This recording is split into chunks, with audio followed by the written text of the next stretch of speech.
It's week 3 football here in Victor. We got HLV versus Calamus Wheatland. This is Kyle Shaw along with Zach Gallagher on the broadcast. We also have statistician Zach Schropp along with us. We're broadcasting the WarriorCast on www.thewarriorcast.com. Please tell all your friends and family if they aren't already tuning in. Big thanks to Danny Davis and Sportscast Media. Also AD here in Victor, Bo Jack, Principal Mark Tegler, and Superintendent Brad Hohensee. We will have Calamus Wheatland in their away white uniforms with blue helmets, blue pants. HLV's in their home black uniforms. They got black pants on as well, and then they got purple socks because it's Hope for All Night here in Victor, and it's sponsored by Compass Memorial Hospital. HLV is coached by Kevin Smith, Joe Simmons, and Eddie Henning. Calamus Wheatland are coached by Doug Hinkle, Brian Higgins, Jeremy Koch, and Austin Tinley. This is the Battle of the Warriors, so we will be saying a lot of HLV or CW tonight. So if you hear us saying CW, just know that's Calamus Wheatland. Beautiful night for football with kickoff temperature at 76 degrees and a sunset scheduled for 7:18, 14 minutes sooner than it was last week, so we can definitely tell it's getting later in the year. We're going to be seeing dark at the kickoff time here soon, probably a week or two. HLV opens their season at 0-3 and 0-1 in district play after dropping a game to the English Valley Bears last week. The Warriors are still trying to find their offensive identity. Do they want to run more traditional kind of offense with Keegan Gorse in the game, passing and handing off to the backs, or do they want to go run heavy with Kale Weiskup taking snaps out of the Wildcat? We'll see what tonight has in store. Calamus Wheatland is sitting at 2-0 after beating English Valleys and Midland to open the year. This meeting between HLV and Calamus Wheatland is a non-district game, with HLV being an 8-player District 6 and CW being an 8-player District 5. The HLV Warriors are led by Hunter Bazin and Kale Weiskup in the backfield. Kale Weiskup and Hunter Bazin both scored 2 touchdowns last week versus English Valleys.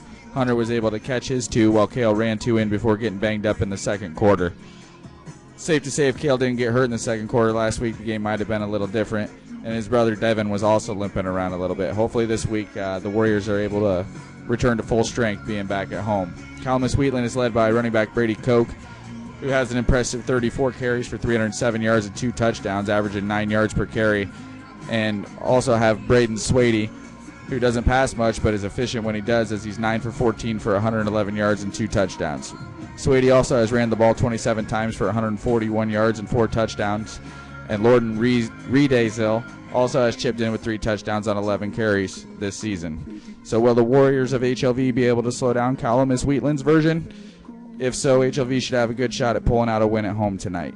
CW was able to win last year 30-24 in a tight game, so these two teams have only played each other twice with the series being split. So this will be the rubber match. Again, thank you to Sportscast Media and Danny Davis for allowing us to do this. Also here at HLV, AD Bojack, Principal Mark Tegler, and Superintendent Brad Hohensee. This is Kyle Shaw, Zach Gallagher, and Zach Schropp along for the broadcast. And as a reminder, these broadcasts are brought to you free by the following sponsors. Hardin Brothers Propane, where you can fill your residential and grain drying propane needs. They'd like to offer the best of luck to the Warriors this season. Brought to you by Stowell Construction, who's proud to support our area Warriors both on the field and in the classroom. Brought to you by Tim Electric, who looks forward to another electric season for the HLV Warriors. The folks at Tim Electric say, let's go Warriors. Brought to you by our friends at Primetime Seed, your local Pioneer seed dealer. See Jared Hirschberg for all your Pioneer seed needs. County Bank has 6 locations to serve you, including Sigourney, Hartwake, Deep River, Gibson, Montezuma, and Williamsburg. Your community partner, your community bank. This broadcast is also brought to you by the Warrior Booster Club, proud to support HLV athletics. Getting involved with the Booster Club is a great way to show your support for all things Good HLV. evening, ladies and gentlemen, and welcome to tonight's football matchup between the Calamus Wheatland Warriors. This will be a non-district game. We do have 2 district games going on in District 6, 8-player. We got Iowa Valley at New London, and we got Winfield at Waco. We do have the national anthem going on right now, so we'll take a break.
good job with the national anthem there by the HLV band. A couple more sponsors for you here while we're getting ready for kickoff. Hartwig Ag is your authorized dealer from MacDon Products and more. Need a repair? Hartwig Ag repairs all sorts of makes and models on implements. Rohr Brothers Fertilizer is your local partner in the field, committed to increasing your yields through custom fertilizer applications. Best of luck, Warriors. And also brought to you by WH Construction. For all your concrete needs, WH Construction proudly supports all HLV athletics. So, Kyle, it's going to be a really nice night tonight. Looks like we're going to get dark a little bit early. It's not going to be as cold as last week. And if it is going to be cold, Zach over here, he works for Elite Sports. I'll pop them in a little bit, and they're not really a sponsor yet, but I think they might be on board sometime. He got us some free jackets, so keep us warmer if we need to, but that'll probably be for later on in this year. Yeah, it's going to be a beautiful night. HLV's second home game, still a non-district game. So we'll see what they got to bring this to tonight. We got starting lineups getting ready to go. We got a lot to build on from last week, Kyle. They were able to successfully get the ball into the end zone multiple times, able to get a couple key stops and crawl back in the game late. See if we can keep that momentum going forward here and start off fast this week. We haven't been able to get out of the blocks in the first quarter so far this season. Yep, I was going to say the same thing. We're getting back in games late. We need to start off quicker, get going in the first half instead of trying to make up all of our points in the third and fourth quarter. We do got some big kids from Calamus Wheatland. We didn't say them in the pregame, but we got James Procker, 69, and John Procker, I'm going to guess brothers, 81. One of them 6'10", 310. That's James, 69. And we got number 81, John Procker. He's 6'8", 260. So we'll have our hands full with those guys. We don't have anybody that matches up with them size-wise. I don't know if there's anybody that can match up with them size-wise in an 8-man football team in Iowa. And like Zach Schrapp was saying before the game, they don't really look like they should be linemen. They should look like they're more tight ends. They're pretty skinny. Not skinny, but athletic builds, not big builds. We'll be looking forward to see if the speed can outweigh the size here. Also looking forward to see what the new revamped offensive line's able to do for the HLV Warriors tonight. Right. We'll see what's going on there. Number 58, Mason Westerdale. We got defensive end Mason Westerdale, number 58, starting for the HLV Warriors. Number 88, Jaden Smith at D tackle. Number 30, Easton Crum. Freshman number 30, Easton Crum at the other DN. Number 5, Kale Weisskopf. Sophomore number 5, Kale Weisskopf at linebacker. Number 22, Sean McCullough. Another sophomore, 22, Sean McCullough. I think it's his first start on defense. Doesn't look like Devin Weissman's going to be out there. We also got number 6, Hunter Bazin, linebacker. Got number 2, Levi Molnix at corner, and Boston Road at the other corner, number 7. I did say Devin Weisskopf was not going to be out there, but he will be playing on offense, so I'm sure he'll get in on the defensive side of the ball tonight too. Big loss for the HLV Warriors on defense there. He's been the guy getting the turnovers, making the tackles on third down, so we'll see who steps up in his place. You said McCullough starting instead of him? Yep, Sean McCullough, who's done some good things on as a wide receiver, so we'll see if he can make. He had an awesome strip last week on Big Ben. Was able to stop a drive, and that would led to HLV's second touchdown. So, yeah, I think Easton Crum got on top of that when he was trailing the ball after McCullough knocked it out. So maybe a little bit of game time last week, even if it was third and fourth quarter with Devin banged up. Maybe that will give Sean some confidence and some comfortability there at the linebacker. Offensively speaking, it was another pregame with Keegan able out there to deliver great passes. So I'm hoping we can keep the pocket clean for him tonight, Kyle. He's going to be able to make some downfield throws and get some big gains in. Yeah, I wouldn't even mind seeing to start out with some like little wide receiver screens. Get the Calamus Wheatland Warriors off balance a little bit, and then we can take those shots too. Keegan's a prototypical quarterback, 6'4", great footwork. Great tight spiral when he throws it, but when there's pressure on him, his decision-making isn't the best. So hopefully we can see some protection tonight and see him able to get it to his receivers who can make moves and get down the field. And maybe with him, with those two big kids, I'm sure they're going to play defensive line for CW.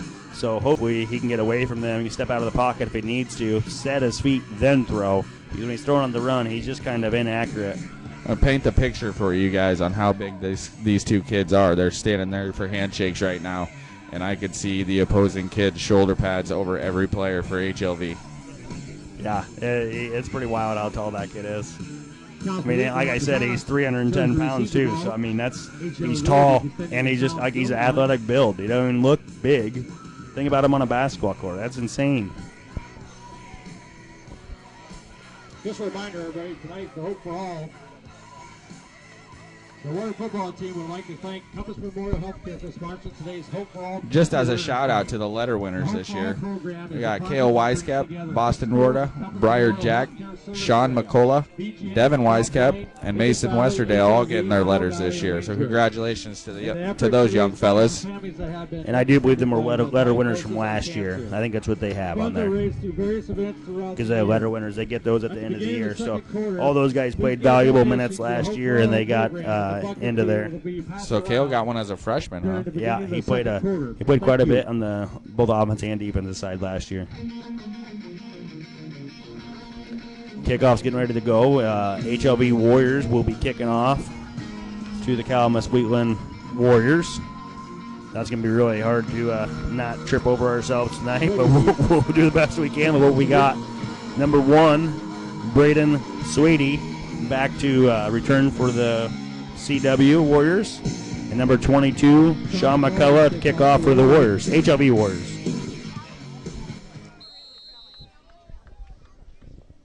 And it's going to be Friday Night Football, everybody. Let's go HLV. Kicks it short to number 31 for the CW, Samuel Dasher. He made a great snag right there, a line drive right at him, 2 hands up. And he gets out to the 37-yard line of their own 38-yard line. So it'll be 1st and 10, CW, for their own 38. Good coverage there by the HLV. Tackle made by Jaden Smith. I don't know if that was planned or if McCullough just mishit that. Maybe they wanted to keep it away from the speed like they have the last couple of weeks. I'm not sure. On their own 32-yard line. It's going to be on the 37-yard line. We got Swady in the backfield alone. He's looking to pass right away. Nope, he's pulling it down, running left. Swady on a keeper. Kale Weisskap tracking him down. Great angle by Kale right there to wrap him up, short of the first down. The only thing is that's an 8-yard carry on the first play of the game.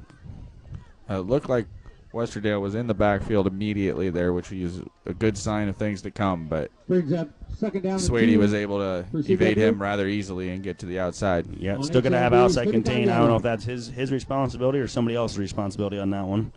Now we have Swady and Koch in the backfield. You see the quarterback, your eyes get wide. Yeah, Swady's under center, 2nd and 2. Hands off to Koch. They wrapped him up pretty good. It looks like he's going to have enough for a first down, but that was a good gang tackling there. Depends on the spot there. Tackle made by Westerdale. Oh. They're moving them. They are moving the chains. It will be 1st and 10 for the CW Warriors at their HLV's 33-yard line. Good penetration by HLV there. Just weren't able to bring him down before he got there. Didn't have far to go, though. Swady under center with Koch behind him. Reed Azel in motion. Give the ball to Koch. He jumps over his own offensive lineman.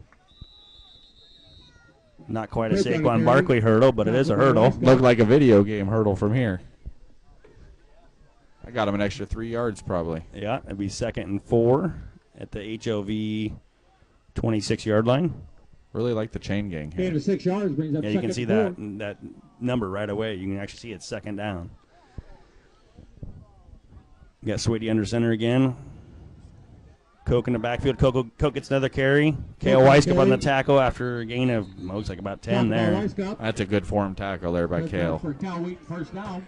Hit, lift, and drive is what they always taught me in high school. That was executed perfectly.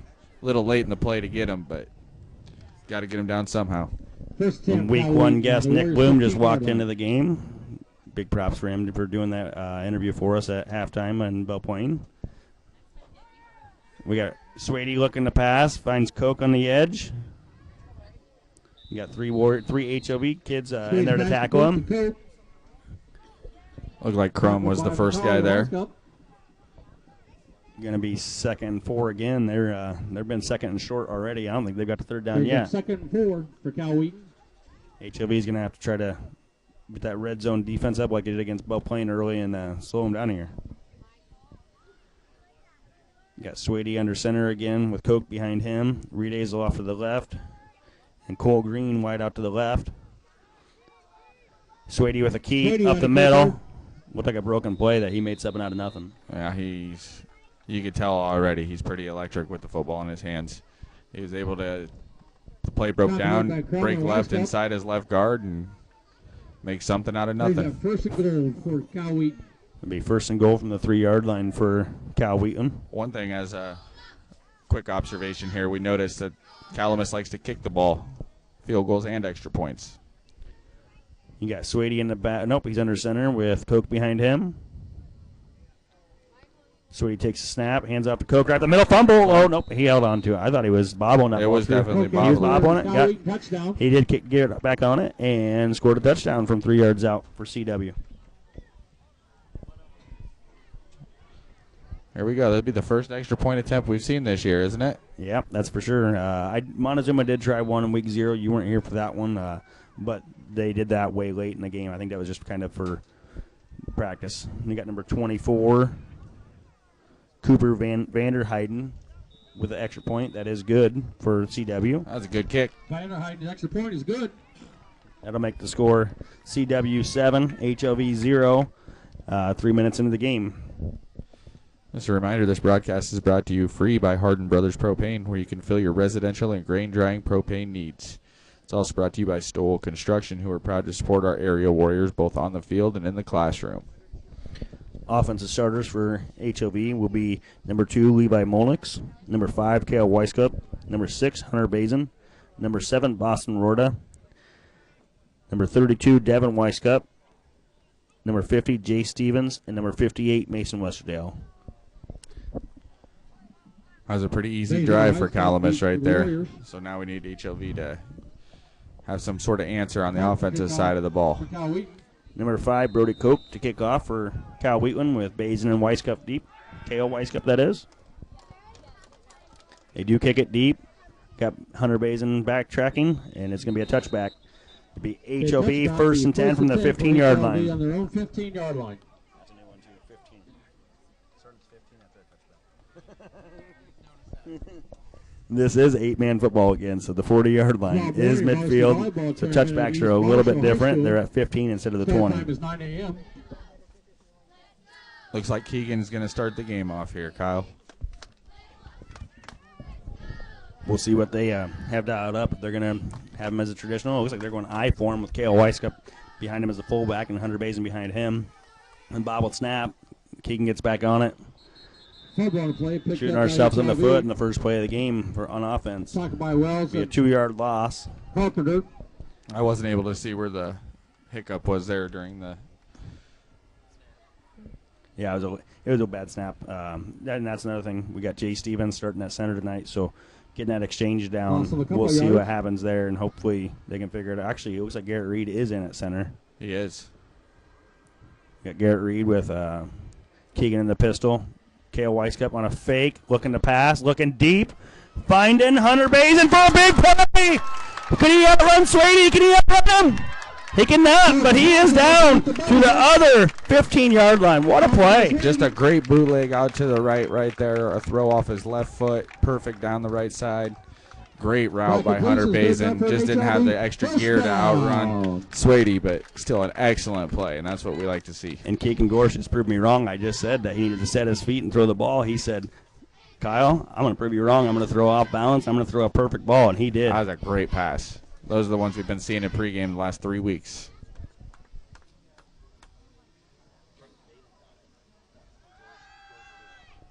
Another good pass there. Molnix in. Nope. Yeah, Molnix in for a touchdown. That was like a little screen play. Little curl route. Was that curl route? Yeah, little 4-yard curl route right there. Looked like the corner was backed up in zone. That'd be a 15-yard HLV Warrior touchdown. That Warrior touchdown was brought to you by Primetime Seed, your local Pioneer seed dealer. See Jared Hirschberg for all your Pioneer seed needs.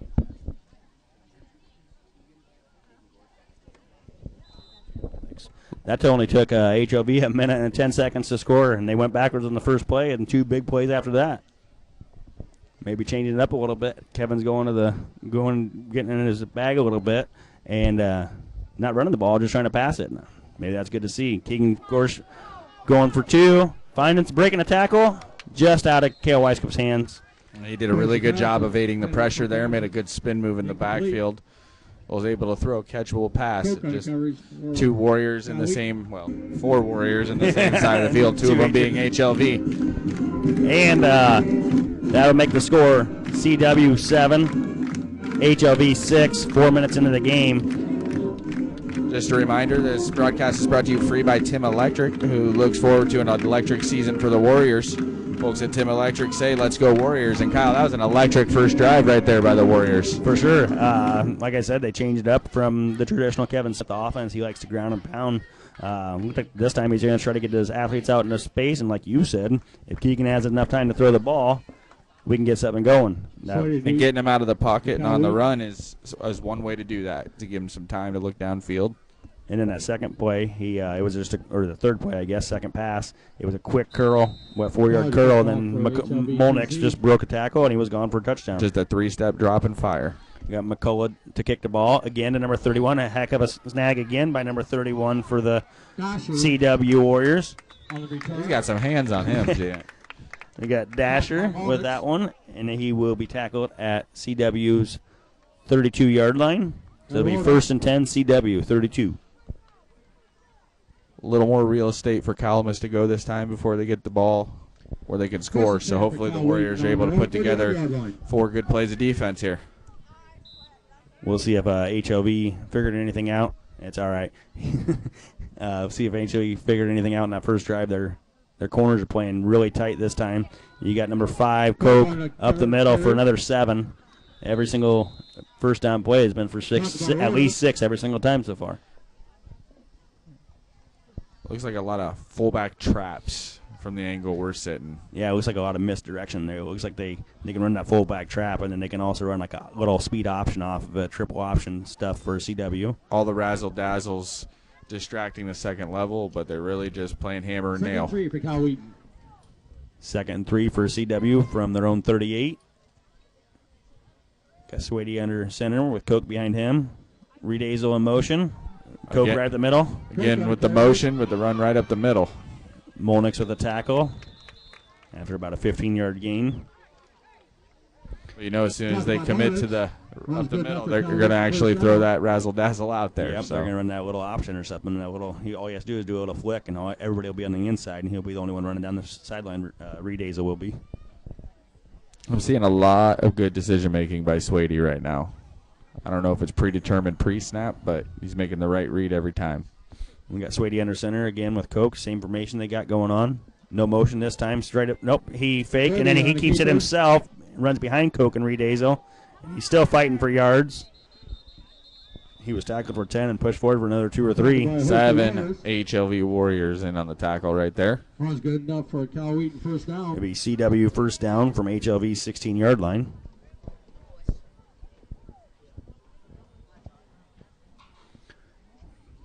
HLV might have to change it up. They're running their 3-man front with 3 linebackers. They might have to go to a 4-man front just to plug up gaps a little bit more. Looks like they're more in a traditional I formation this time, with Swady telling Coke what to do with Reed Azel behind him. Fake to Coke, and then to Reed Azel for nothing. Big stop by the HLV Warriors on first down finally. That was tremendous fundamentals by Swady right there to fake the handoff to the left. Switch hands, hand it off to the right, but still didn't get him any yards. Good penetration by Westerdale there. For HLVTC. We got 2nd and 9 here for CW. We got Coke split out to the left, kind of like a wing back. He's going to come in motion. They're going to look to pitch it to him right. Coke on the carry. And HLV made a great play. Is that Rorda? Or is that Bazin? It looks like Bazin getting up. Bazin made the first initial tackle, and I think Rorda came in to clean it up. Huge play on 2nd down for a 2-yard loss. All right, so now we see Calamus behind the sticks for the first time so far tonight. I guess there's only a 1-yard loss. So the original line of scrimmage will be 3rd and 10 from HLV 17-yard line. Or the run-heavy offense, they don't want to be in these types of positions. So HLV's got him in a good spot here. But Swady is 9 for 14 on the year with 2 touchdowns, so we'll see what he has. Bring in Reed Azel in motion. Hand it up the middle to Koch. We need to get him down. He's still carrying. He's a hard-nosed runner. I think that's going to be 4th and inches. They might give him. I think he's going to be 4th and inches. I think he'll be just short. Talk about McCauley. Looks like they got them down at the HLV 10-yard line. Oh, yeah, it's way shorter than I thought. So it'll be 4th and 2 from HLV's 10-yard line. The huge play right here if they can get off the field. I'm sure you're going to see Koch or Swady right up the middle here. There'll be a fake to Koch, and then Swady follows him, or he's going to take it himself. Reed Azel in motion. False start. Nope, it's going to be offsides on the Warriors. Got to watch the ball. That's just a freshman mistake there. He's all right. He'll make a play later. Be 1st and goal for the CW Warriors. Offsides against HLV-TC. It is 7-6. CW is ahead of the HLV Warriors. Those penalties are the one that have been shooting him in the foot all season, Kyle. Both offensively and defensively. 1st and goal from the 5 here for CW. You got traditional I formation with Swady, Koch, and Reed Azel. Finds Reed Azel on the misdirection to the right, and he walks in for a touchdown.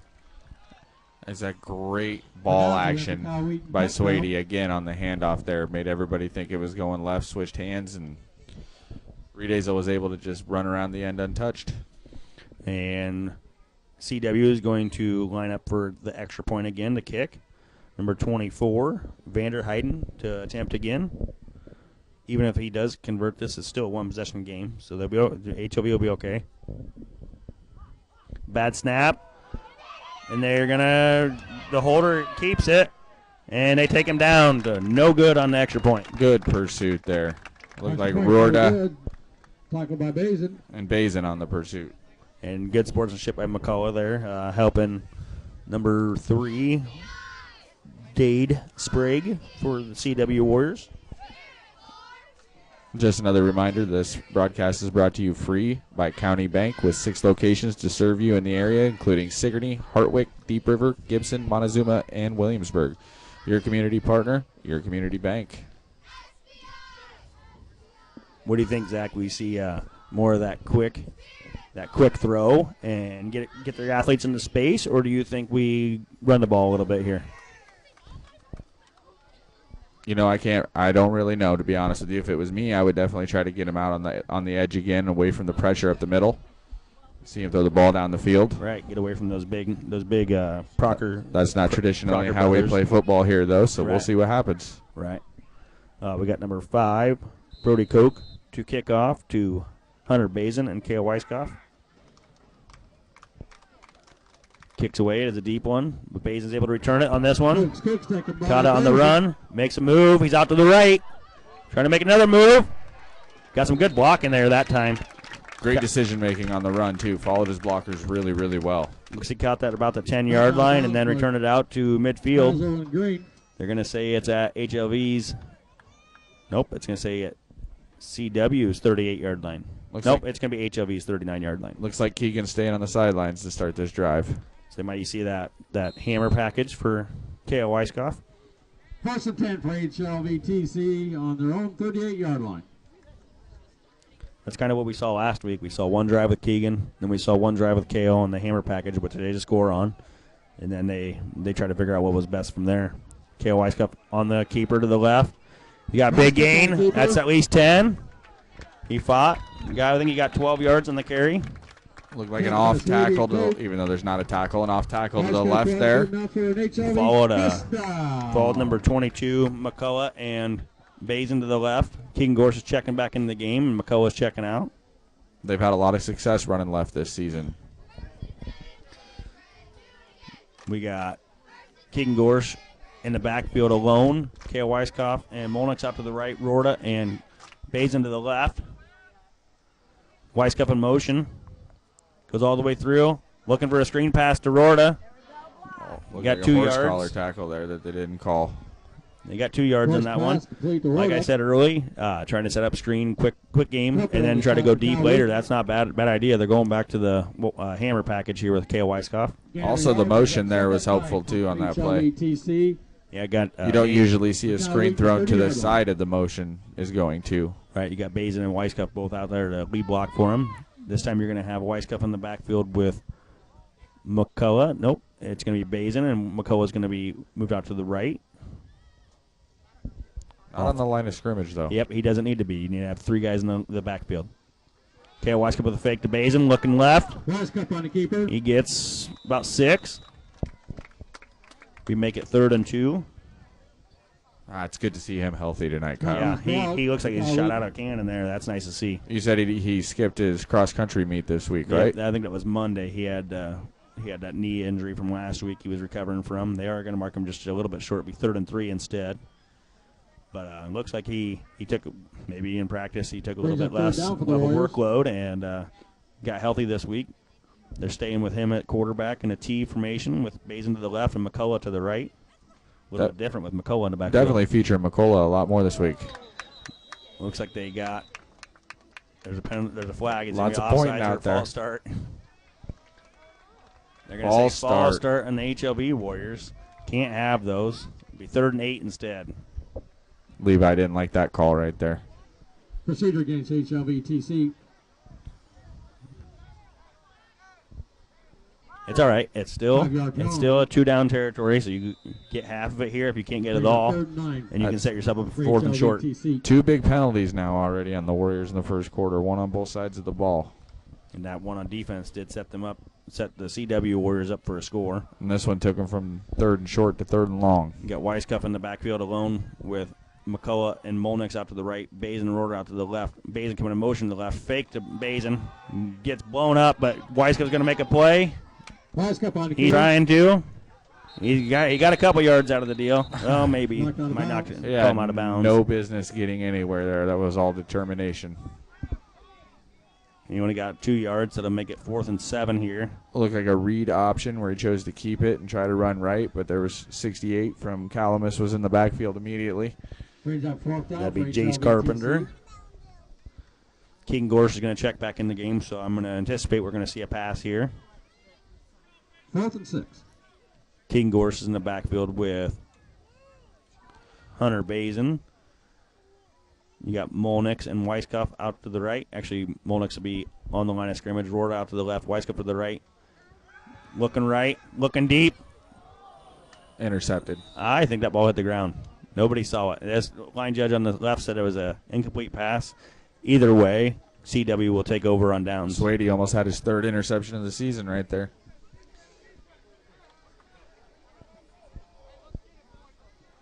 Incomplete pass. Kyle Wheaton will take over on downs. Minute 32 left to go in the first quarter. BCW up 13 to HLV 6 on their 3rd drive. They scored the first 2 drives, and the second one was aided by HLV penalties. HLV passing the bucket around. A Hope for All Cancer Awareness Game. We got Swady in the backfield under center with Koch behind him. Redazel, nope, that's not Redazel. That is Vanderheiden in motion. They're looking to throw deep. Westerdale chasing, and you had number 2, Molnix, for the HLV Warriors on the coverage. Westerdale's frustrated with himself. He didn't get there, but in reality, he made that play right there to get this to 2nd and long. Yep, made him throw off balance. He was all over him. Did a good job pursuing them there, making sure he couldn't get comfortable and deliver a good pass. He was about 3 yards short on the throw.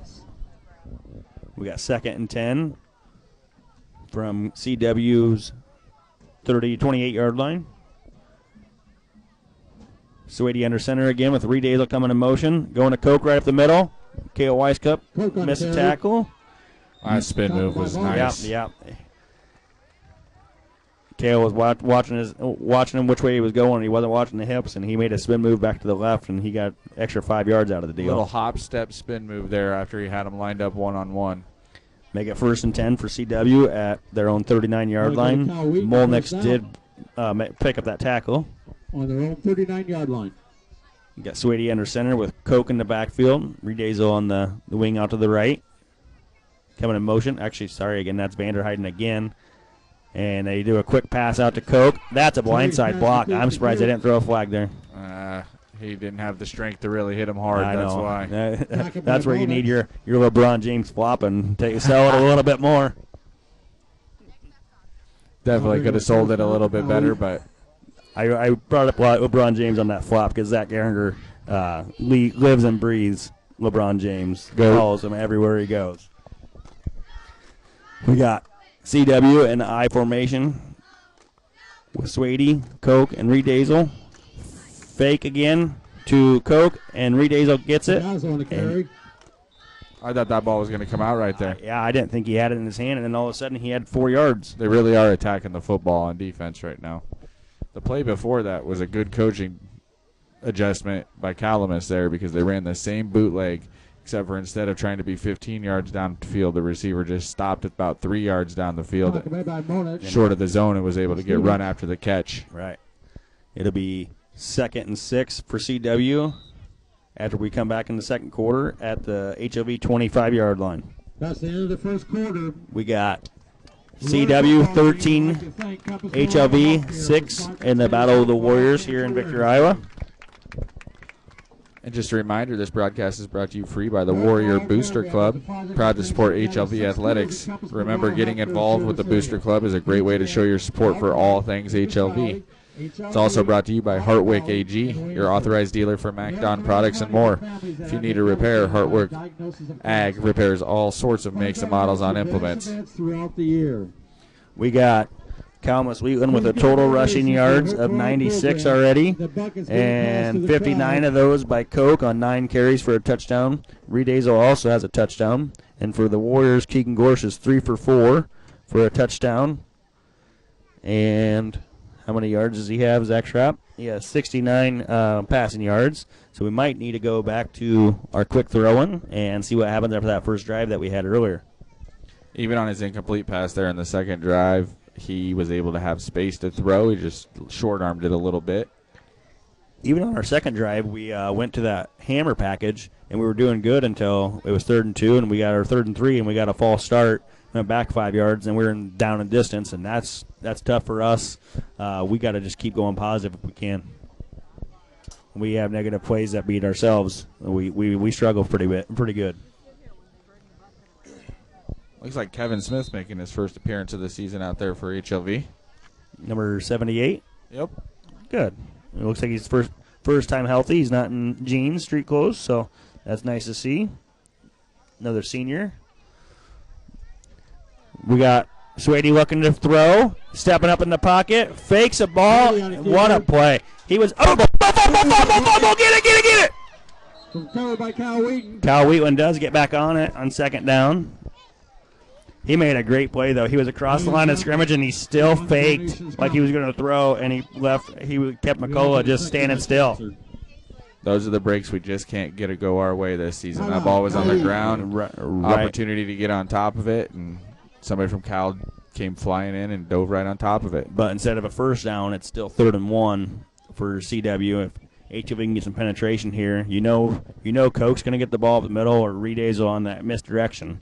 So if we can slow that down, that'd be huge. CW did take a timeout there, the first one of the first half for them. Gives us a chance to shout out a couple more sponsors here by Rohr Brothers Fertilizer, your local partner in the field. Rohr is committed to increasing your yields through custom fertilizer applications. They'd like to say best of luck, Warriors. And also brought to you by WH Construction for all your concrete needs. WH Construction proudly supports all HLV athletics. This is Kyle Shaw and Zach Younger on the broadcast. We were stat assistant Zach Schrapp along with us again. We're broadcasting here in Victor for HLV and Calamus Wheatland in Week 3 football. They give so much back to all the communities. HLV's in their home black uniforms. Calamus Wheatland's in their away white uniforms with blue helmets and blue pants. It is Hope for All Night for the HLV Warriors, so it is called a lavender out. So they're wearing their lavender socks. We're getting ready to take the field again on 3rd and 1 for the CW Warriors with Swady under center, Koch behind him. Oh, it looked like Koch went early. It looked like Koch was already running up the middle before the ball was snapped. They did get a first down, though. I was surprised he didn't get an illegal formation or a false start right there. Yeah, that's what I was thinking. One thing of note, though, Molnix was in on the tackle, coming in hard from the cornerback position, and you love to see that when you're playing a run-heavy team. 15-yard line. We got 1st and 10, CW from HLV's 15. Swady under center alone. Koch out to the left. Vanderheiden to the right motion, and they ran Koch back on a misdirection right in for a touchdown. The creativity on offense right now is the difference in this game. Yep, they motioned they motioned Vanderheiden to the left, and they faked a toss, and Koch came back across to the right, and they just did a little drop-off handoff, and he was in for a touchdown. Nobody even knew the ball was in his hands. 15 yards, untouched. That'll put him almost over 100 yards, or close to 100 yards. 74 of them, 10 carries for 2 touchdowns. They are going for 2 here. You got Swady under center, Koch behind him. They're just going to go pound the block right up to Koch. He's going to be in. He carried two or three HLV Warriors into that time. For a 2-point conversion. Been the Achilles heel all season long so far, Kyle, is stopping the run. Yep, stopping the run and shooting ourselves in the foot. I mean, penalties cost us that drive. It really wasn't any penalties, but we didn't take advantage of that fumble. The fumble happened, and HLV tried to get there, and they couldn't get there. That'll make the score CW Warriors 21, HLV Warriors 6. 11 minutes left in the second quarter. Just a reminder, this broadcast is brought to you by Hardin Brothers Propane, where you can fill your residential and grain drying propane needs. They'd like to say best of luck, Warriors. I didn't see what happened, but Coach Smith was not happy on the sidelines with the refs. I don't know if something happened at the bottom of the pile or what when Koch got in there. Could have been about the false start they didn't call, too. Yeah, that definitely could have happened. That was third and 1, and could have put it back to 3rd and 6 and helped the HLV Warriors out. We do got Vanderheiden instead kicking off for the CW Warriors. Maybe Koch getting a blow. And you got K.O. Weisskopf and Hunter Bazin deep. And it's a kick up in there for Bazin, I guess. He took it from Weisskopf. And Weisskopf makes a good block, though. Sparks it. He could go. He's at the CW's 30-yard line. That was a good block by K.O. Weisskopf right there to spring that open. Heck yeah. K.O. got up there and made a good block. Around the 30-yard line. And it'll be HLV ball at CW's 30-yard line, 1st and 10. You go back to the refs. It really is a thankless job. That's what I always say. You're never going to make everybody happy. Nope. You got everybody on the sidelines, both HLV players and CW players, and then you also have the people in the fans. You're never going to make them happy. I formation here for Keegan Gorse with K.O. Weisskopf and Bazin behind him. Hand off to Bazin. Looking back to the right. Makes a stiff arm. Oh, number 1, Swady made a heck of a freaking tackle. Grabbed him by the jersey right above his back plate with his right hand and took him straight to the ground. He stiff armed number 5 for CW, Koch, and he almost sparked it for a big gain. But instead, it was only a 2-yard gain. It was right up the middle, and he had to bounce back to the right there.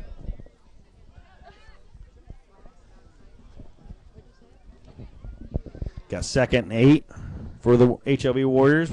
Keegan Gorse in the shotgun with Hunter Bazin to his left. Rorta out wide to the left. Weisskopf and Molnix to the right. They're looking for a screenplay. That was not. They're looking for a screenplay. It looked like Bazin was supposed to stop there, is what Keegan thought. He was still going out to the left, like on an out route instead. But they did set it up well. They let the pressure get there for that screenplay. They just couldn't find the intended receiver. Had blocking already down the field, too. Devin Weisskopf was 10, 15 yards down the field ready to make a block. I just feel a raindrop. I hope not. Sure did. Don't say that. We don't say that. Third and 8, you got Keegan Gorse in the backfield alone. You got Bazin and Rorta out to the left. Weisskopf and Molnix out to the right. Looking for a quick pass to Molnix. He's looking back to the left. What a play! What a play! What a gain. He was stopped. It would have been 4th and 2, and he made a cut, and he was gone for another 10 yards. Levi's electric with the ball in his hand. I think they need to try to get him more involved going forward. And they did that in the first drive. They got him on that curl route and let him score a touchdown. I think just keep that quick passing going and don't let the penetration get there. It'll be 1st and 10 for the HLV Warriors at the CW Warriors 15-yard line. Looks like we got the hammer offense in again. Keegan's on the sideline.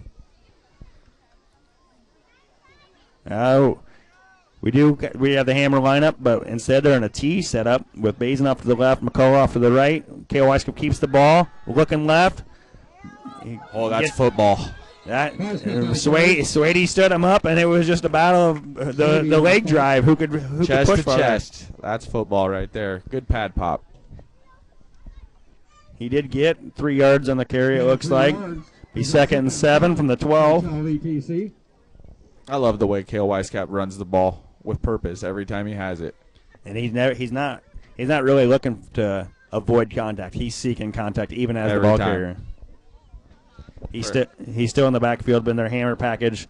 You got Bazin and McCullough out to the right. I'm going to guess they're going to look that way. And they're doing a reverse to McCullough. He throws a great stiff arm, but didn't get any yards out of the deal. Number three, Dade Sprague. I'm going to guess it's David Sprague. Made a really good play for Calamus Wheatland there. He almost boxer ducked the stiff arm there to make sure he didn't get sent flying. Fast as lightning. We got 3rd and 6 here for the HLV Warriors at the CW Warriors 11-yard line. King Gore still on the sideline and still in their hammer package. Weiskamp in the backfield alone. Looking to run left. Fakes the reverse. Looking for running room. Finding something. That's a good hop step. He might. He looks like he's down on the 6-yard line to be a yard short, it looks like. It's hard to see from here. That's still going to set up a good 4th down and 1. Rorta got his helmet knocked off. He will have to check out of the game, I do believe. Just like college, if your helmet falls off, you will get taken out of the game for at least a play. And that gets number 20 for the Warriors. Colin Menacucci stepping in. First time we've seen him this season, I think. Yep. Still in their hammer package on 4th and 1 from the 6. Still can get a 1st down here. You don't have to score a touchdown. You got a T set. Weiskamp keeping right up the gut, knowing what he needs to get. That was good IQ by K.O. Weiskamp. He knew he only needed to get 1 yard, and he did. And for the first time being on the field, Menacucci made a great block right there to help seal for him to get the yards he needed to gain. The one rep is trying to get a different ball on the field and say it's 1st down CW, but that was HLV 1st down. Oh, that's not a very good spot. They said he was short. That was not a very good spot, I don't think. But like Zach said, your refs aren't always going to make everybody happy. So CW will take over on downs, 1st and 10 from the 5.5-yard line of their own. Confusion's got HLV lining up late here. And Koch's going to go nowhere. Yeah, he looks like he got about 3 yards down to the 9-yard line. And Westerdale. I don't know about that spot. That's a killer for the HLV Warriors. They finally didn't make a mistake themselves, and K.O. Weiskamp put his foot in the ground, and he knew what he was going to get. Got that yard, and they said he came up an inch short.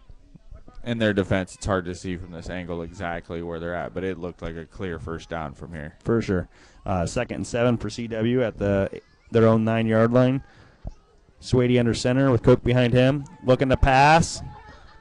Oh, he's going deep. He's going deep. Nobody knows where the ball is, but just overthrew number 34, Cole Green for CW. That ball was 45 yards in the air. And I think he gave up on the he gave up on the route. If he would have kept running, that ball would have been right in the money. That's definitely the farthest throw I've seen this season in 8-man football. That was from his own 2 or 3 yard line all the way down to the 30 on the other side of the field. So is CW 21, HLV 6 with 6.5 to go in the half here. He did have all day to throw there, so they got to prevent that from happening again. You got 3rd and 7 for CW. I'm trying to see if they're doubling on Westerdale or not. Swady's going to keep. Staying away. Swady's going to keep. Good leg tackle by number 2, Molnix for the HLV Warriors. But it looks like it's going to be 1st down for CW. If he wouldn't have got that tackle, though, that kid could have been running for yards a lot more. gives Cal Wheaton a first down. CW first down from their own 16-yard line. Got just enough on that. HLV needs to get a stop here and get the ball into the end zone before this half. They do get the ball in the second half.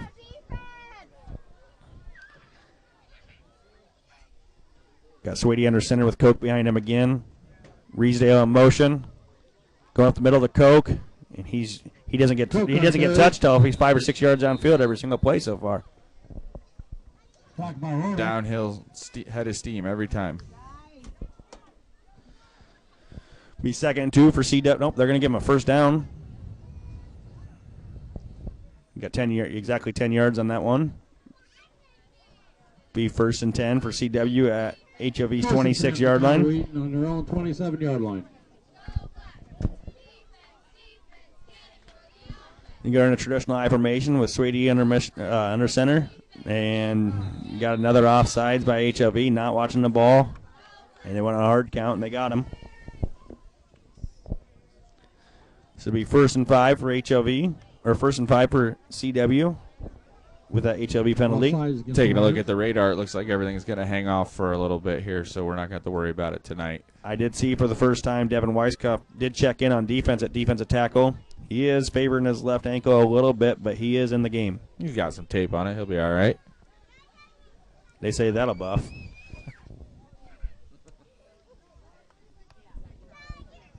Really need to lock in and get a stop here, though.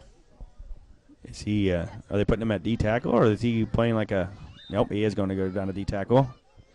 Going to be a 4-point stance. Traditional I for CW. And ball! Yeah! Mason recovers it. It was like they went for a fullback. It was more of that power read option, and he faked a Koch, and he wanted to keep it, but Koch wanted to take it, and he put the ball on the ground, and Basin was Johnny on the spot and recovered that one. But they did get a lot of penetration. I saw Devin Weiskopf coming right through the middle right away. He did. He went underneath everybody. It looked like he was going to be denied right away, and he just slipped right through him. But he had a real low 4-point stance that you don't see very often. And he was able to go under the 6'10" and 6'8" kid, the Proctor kids. So HLV will take over after that fumble. 1st and 10 for HLV at CW's 26-yard line. This is the first time I've seen the Proctor kid on defense here. So Keegan Gorsh back in with Basin to his left. Running a speed option. Basin looking for something. Got 2 yards. I haven't seen a speed option all year, so that was nice to see something different. I still think they go back to their quick little passes with Gorsh to Molnix or Rorta and see what we got. Or even a little bubble screen to Weiskopf. Just hoping we don't have Big Ben Coffin on the other side of the field. I think Molnix is a clear advantage during this game right now, and I'd be targeting him as much as possible. They're in a pistol set with Keegan Gorsh and Weiskopf behind him. Bad snap, low snap. Keegan just gets back on it. And he had Molnix wide open in the end zone, too. Yep, shooting ourselves in the foot again. Instead of 2nd and 7 and possibly going forward, we're right back to 3rd and 12. Well, when you're talking about 150 pounds lined up with a 301 pounds lined up over top of you, it's kind of hard to, in good conscience, make a good clean snap, I think. Definitely. That Brocker kid's lined up over Garrett Reed. Now we're going to go Keegan Gorsh in the backfield alone on 3rd and 14. Basin, Weiskopf, and Molnix out to the right. He's rolling to the right, stepping up in the pocket, looking, finds Molnix. Swady with a tackle for CW. Got, it's going to be about 4th and inches here. That was a really good. He stepped right up in the pocket. He moved the pocket to the right, and then last second he steps up, finds Molnix for a good pass and catch. CW is going to call a timeout. And like we said, it's just the decision-making when he has a clean pocket is excellent. He looks like the real deal at quarterback when he has a clean pocket. They just have to make sure they keep giving him the protection he needs to make the throws. And Molnix is getting open tonight. And that is second timeout for CW with 4 minutes left in the half. It will be 4th and 1 for the HLV Warriors, down 21-6. Just a reminder, this broadcast is brought to you free by WH Construction. For all your concrete needs, WH Construction proudly supports all HLV athletics. It's also brought to you by Rohr Brothers Fertilizer, your local partner in the field. Rohr Brothers are committed to increasing your yields through custom fertilizer applications. Best of luck to the Warriors. This is a non-district game between Calamus Wheatland and HLV Warriors. The only two district games going on this week is Iowa Valley versus New London and Winfield Mount Union versus Waco. English Valley is off this week, so that's our 6 teams in our district. We will take over 4th and 1 for HLV. Win our Wildcat with Weisskopf under center. He is not going anywhere. He throws the ball to the basin out of nowhere. Oh, my goodness. I don't know if that was designed or not. I did not see any offensive linemen downfield, so I think that's a good play. That was an snap. I got to make something happen play right there. Weisskopf pass complete the basin. That's Weisskopf's first completion, I think, this year throwing. So that was. Sometimes that's all you need to get going, Kyle. Right. That was a drive-saving play. And he just threw that out there, right-handed, looked like his underhand throw, and just found Basin. Bon Jovi. Living on a prayer. Keegan Gorsh back in the pistol with Weisskopf behind him. Sweep to Weisskopf, out to the left, looking for room to the right. Face mask. He's asking for one, and the ref didn't see it, I guess. Oh, coach is mad. His coach is not happy. He missed a pretty good face mask the ref did here. 15-yard penalty they just left. Yeah. I know earlier I said we got to give these guys the benefit of the doubt, but it seems that's 3 or 4 plays in a row that have gone against us. Yep, so instead of possibly automatic first down and half the distance to the goal, it's 2nd and 11. I wouldn't mind seeing a quick pass to Molnix again here. Let him make some plays on the edge. He almost had an incredible catch last week. Weisskopf going out wide to the right. They're in a shotgun with Keegan Gorsh and Basin in the backfield. Looking Weisskopf's way. Instead finds Molnix on a post or a corner route for a touchdown, HLV touchdown. Zach's been saying it all game. He wants to see Levi Molnix touch the ball. He's a playmaker. He said that he has a mismatch, and they exploited it there. He's just a tall kid with a lot of speed and a lot of ability to attack the ball, so we love to see that. This HLV touchdown drive is brought to you by Primetime Seed, your local Pioneer seed dealer. Talk with Jared Hirschberg for your Pioneer seed needs. Lining up for 2 here to make it a 7-point game. This is a big one to keep it get back down to a 1-possession game. Right now it's 21-12, Calamus Wheatland. Faking to the left, looking right. Molnix is open again. Keegan Gorsh is just going to keep it and get in for 2. Good play. Good decision there. He could have made the throw, but I think it was the right decision for him to just attack the pylon right there. For sure. He what knew he a could drive by HLV right there. What a play by Kale Weisskopf. And on 4th and 1, and then find Hunter Basin, and then Keegan Gorsh finished off to Molnix. Overcome the adversity of a bad no call by the refs there on that clear face mask. That makes Keegan Gorsh 6 for 7 on the night for 111 yards and 2 touchdowns. Zach Gehringer has been saying it all year. This quarterback's the real deal if he can get time to throw the ball, and he's proven it tonight. Levi Molnix also has 4 catches for 53 yards and 2 touchdowns. The 2 touchdowns at night have both been passing and both receiving by the 2 same guys, Keegan Gorsh to Levi Molnix. There's one thing I noticed the first 8-man game I seen with you this year, Kyle, was there's a lot of field to be manipulated. And when you've got athletes like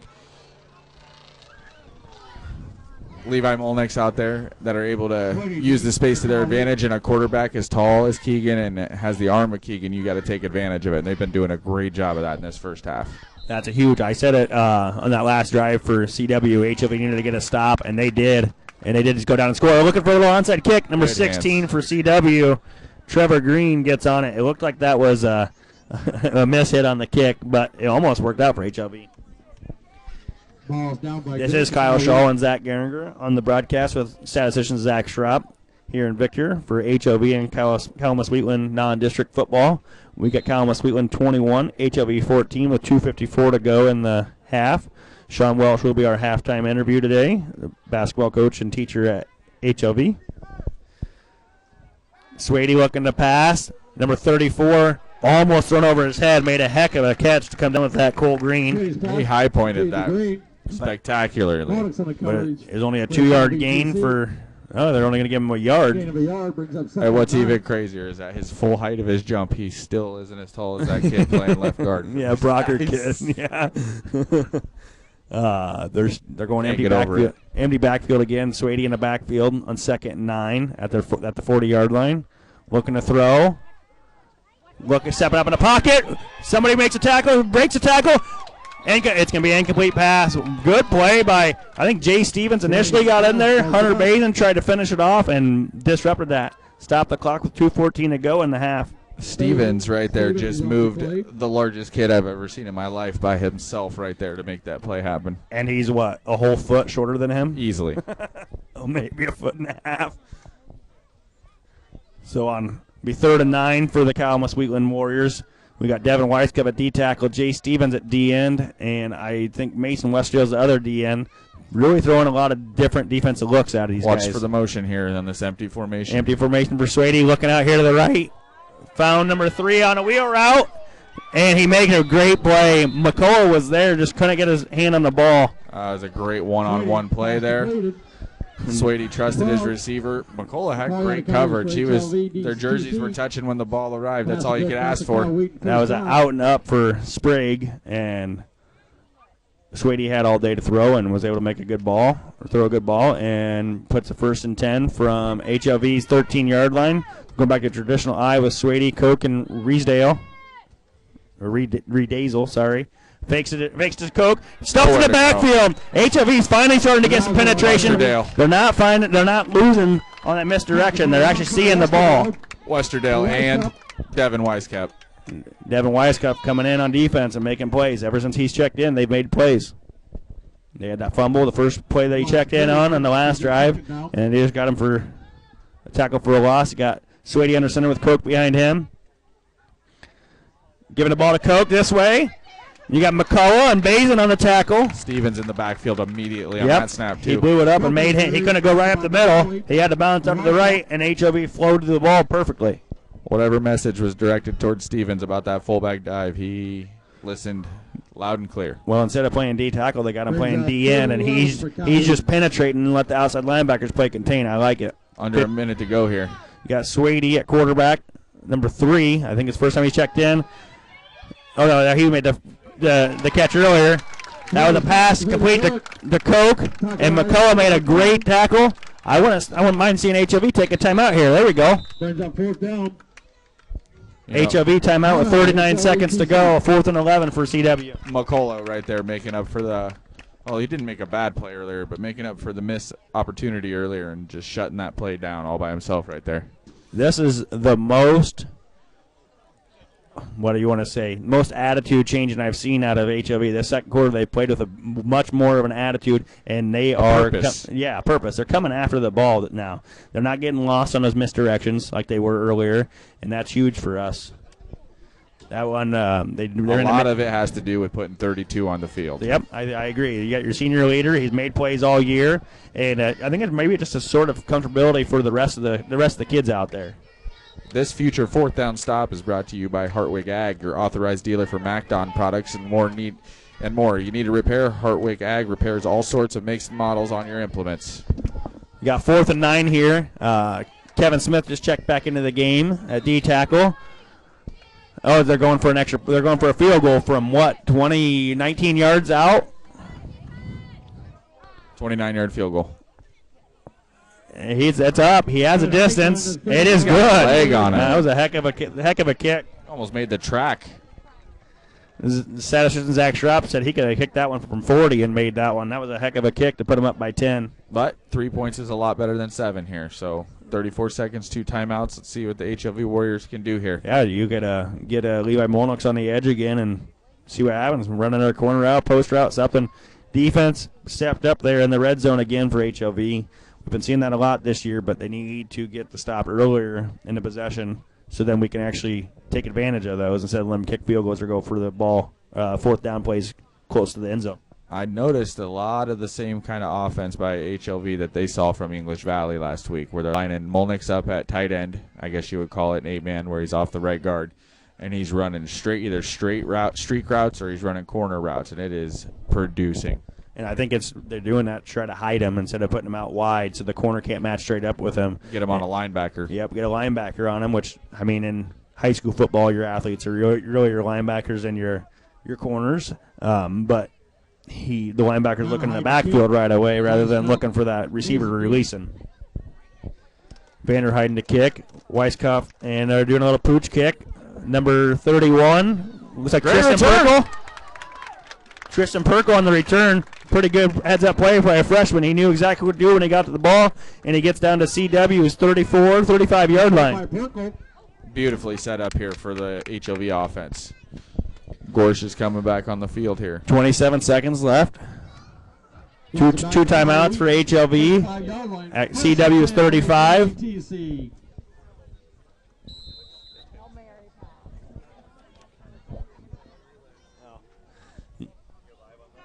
You got Keegan Gorsh in the backfield alone with Weiskopf and Rhoda and Bazin out to the left. Molnick's on the right side by himself. Slant. Looking for out route to Bazin, and it was thrown just a little bit behind him. Not a bad play.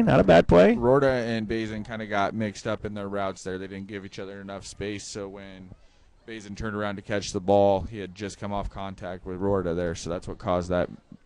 I do like seeing Molnick's on the backside of the formation all by himself, trying to let him make a play one-on-one. Got 23 seconds left, 2nd and 10 from the CW's 35-yard line. King Gorsh in the backfield again, twins to the left with Rhoda and Bazin, twins to the right, Weiskopf and Molnick's. Weiskopf in motion to the left. Faking a screen to the left. Pump fakes, trying to find somebody, find Weiskopf, deep! Get out of bounds, good job. Kyle about ripped the microphone out of the... Yeah, we both stood up. Keaton Gorsh made a pump fake, and then all of a sudden Weiskopf found some space, and he found yards. He got down to the CW 16-yard line. And that was all the way in motion from the right side of the formation, all the way to the left. 19-yard gain there. I'd call it a wheel route. Yeah. I don't know if it was even supposed to be that. It looked like he ran an out route, and then he saw he wasn't getting the ball, and he just found open space. And Keegan bought time, and planted his foot and threw a good pass. Keegan's in the backfield alone again with Weiskopf. Bazin and Rhoda out to the left. Molnick's tight end on the right. Looking to the left here. Finding Weiskopf. Did he catch that with one hand? Nope. They're calling it incomplete. Actually, probably for the better. Yeah, well, they had a timeout. They would have been down at the 5. That be 2nd and 10 with 11 seconds left. 2nd and 11 seconds left for HLV at their 11-yard or CW's 16-yard line, I think. A lot of contact before that ball got there. 24-14, CW is up on HLV. This would be a huge scoring play that we can score here and get the ball back at half. Keegan in the backfield alone with Weiskopf. Bazin and Rhoda out to the left. Low snap. Keegan collects it. Fine. Looking for Weiskopf. Intercepted by Swady. Got the block in the back. Yep, they got a block in the back. The clock never stopped there. The clock never started there. Got a flag on the play. 2 seconds only ran off that clock there. Right. But it looks like they're going to be backed up in their own end zone with that block in the back right there. But only 2 seconds went off the clock. Swady's got 2 interceptions this season, and he took 1 back for 6. So real good job by the offense there to gather and make sure he wasn't able to do it again, even though there was a penalty that would have called it back. It'll be 1st and 10 for CW. We'll see. They'll probably just take a knee and get out of here. And we will get, at halftime, we'll get Sean Welshaw hooked up here. I went back to the well 3 straight times right there on that same pass. They didn't look to the right side at all. Yep. I think they were trying to buy time with Molnick's, who's scored their 2 touchdowns, to make a good block on the backside to keep Keegan Gore standing up straight, not having to worry about the backside. And they went straight to Weiskopf again, and Swady was all over it.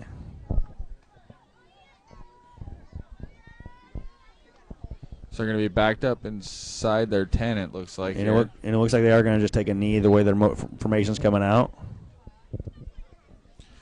A couple observations from that first half.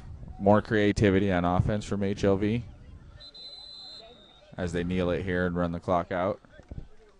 Attacking the mismatches, which is also something we talked about pregame. And protecting the quarterback. They've done a spectacular job at that as well today. So lots of good stuff in that first half for HLV. I'm going to let you do your halftime thing here. Football program. Yep. This is Kyle Shaw, Zach Garner, and Zach Schrapp on the broadcast here in Victor for Calamus Wheatland and HLV Warrior football. We got Calamus Wheatland up 24-14 at halftime. HLV's showing some good things. Hopefully they can build off of it. This broadcast is supplied by Danny Davis and Sportscast Media. Big thanks to AD Bojack, Principal Mark Tegler, Superintendent Brad Hohensee for allowing this to happen. We are on www.thewarriorcast.com. 512. We got our 50-50 going. I'll let them finish that up while we get Sean all hooked up here and we get going. Yeah. Okay. We got Sean Welsh here with us at halftime. Welcome, Sean. Kyle, thanks for having me tonight. First off, what year did you graduate from HLV, and what was your best memory during that time, Sean? Well, it was a long time ago, all the way back in 1998. Talk about some of the better memories from back then. I know my senior year of high school, the 1997 team, we made it to the state semifinals in the Unidome. It's kind of ironic when you see some of these kids out here playing that, I went to school with their dads and uncles and whatnot. So it's good to see that kind of cycling through. Right. Yeah, that's pretty awesome to see. You went to school with their dad and their moms, and then, like you said, their uncles and their aunts, so that's nice to see. Next, Sean, what do you do at HLV, teaching and coaching? How long have you done each? At HLV, this is my fourth year. I've taught 19 years overall, but my fourth year back here at HLV. I currently teach junior high science, math, and some social studies, and along with that, I'm the head boys basketball coach. And how long have you been doing the basketball coaching? This will be my fourth season doing that this year. So the entire time I've been at HLV teaching and coaching, it's been boys basketball. Yeah, I know I didn't put this earlier, but where else have you coached, and what have you coached in the past at other schools? Other schools, I actually started my coaching career down at Tri-County. Did some junior high football down there, and I was the head girls basketball coach way back from 2006 to 2010. Then I moved to Belle Plaine and coached high school baseball there for 10 years before I came to HLV. Awesome. That's pretty impressive. Obviously, it shows how much Sean, the kids mean to Sean Welsh here. What's your outlook on this basketball season, Sean? Joe, I'm kind of looking forward to what we've got coming in this year. Peyton Roth, our leading scorer from last year, leads us back. We scored 21 points a game. Devin Weiskup played inside for us, was one of our leading rebounders. But then you look at some of the kids that we pick up from Tri-County, Levi Molnix, Sean McCullough. Working with those kids this summer, saw some really good things. And, when we got out on the floor and played against some other teams, I really liked what we had out there. Yeah, and you can see on the football field just how athletic McCullough and Molnix are. They can definitely make some plays. Hopefully that can translate to the basketball court, too.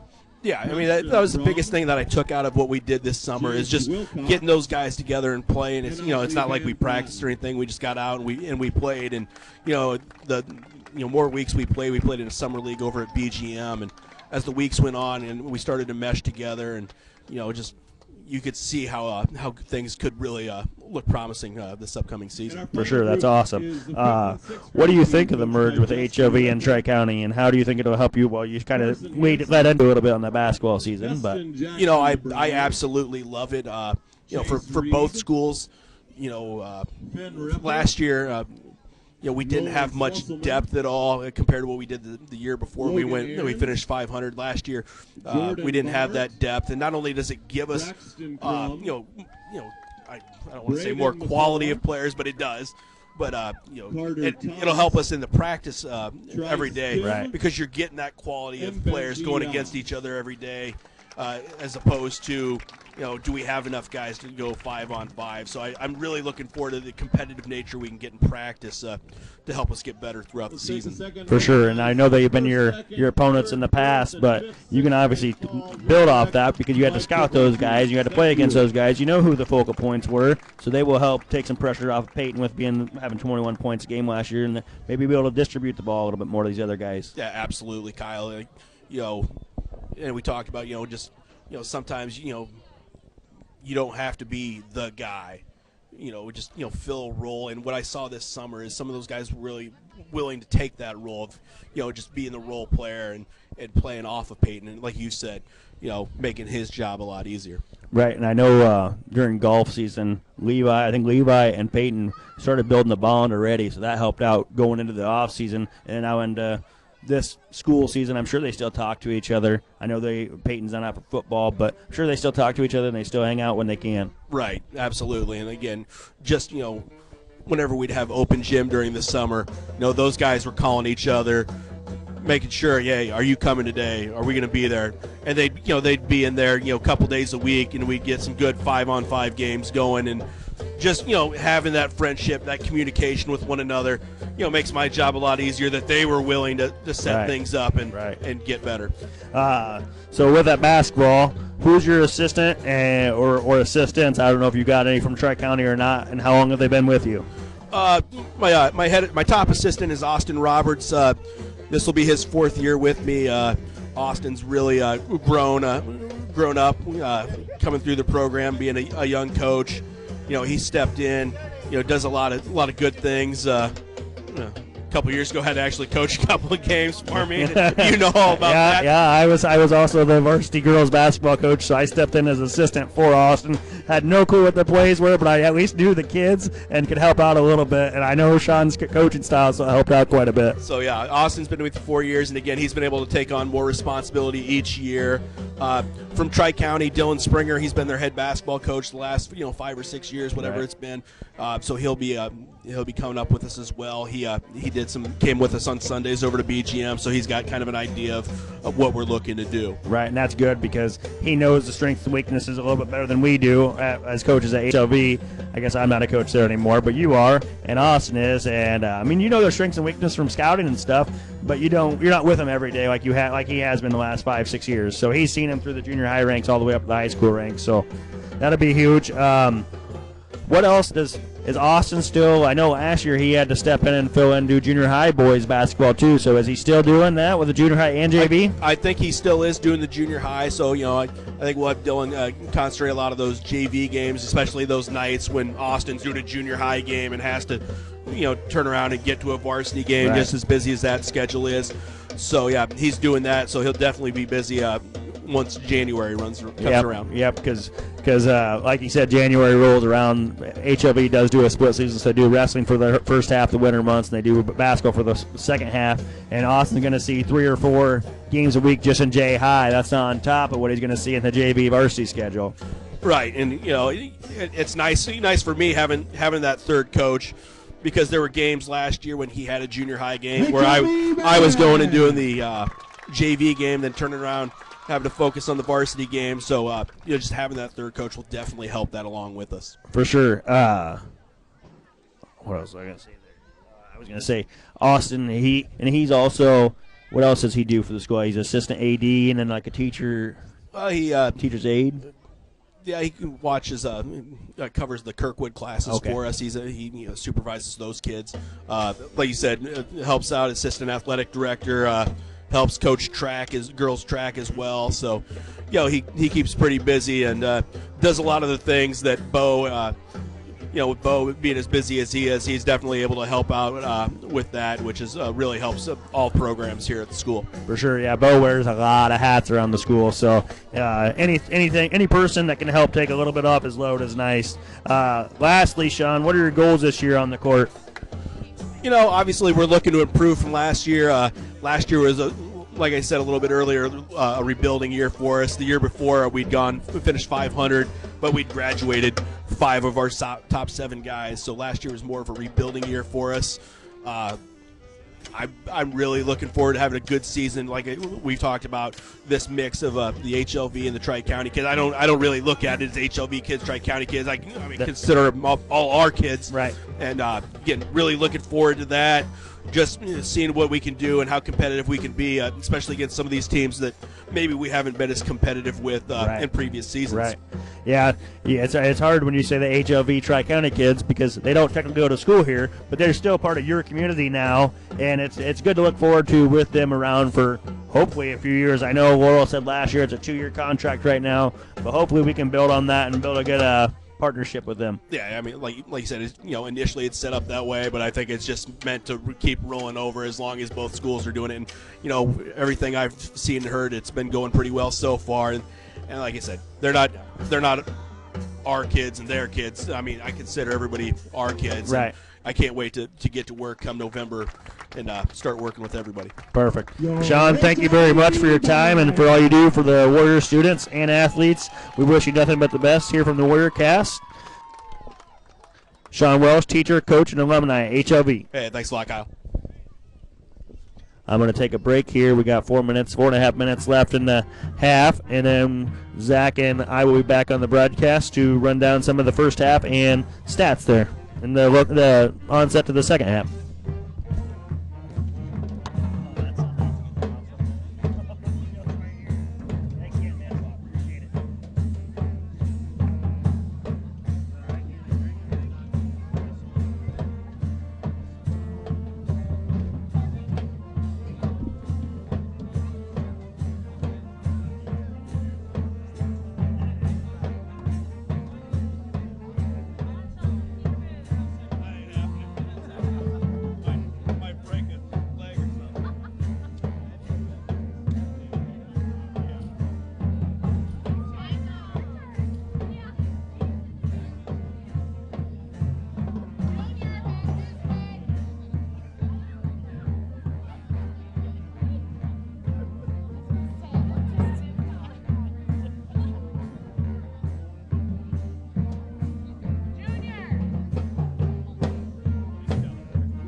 All right, coming back from halftime here.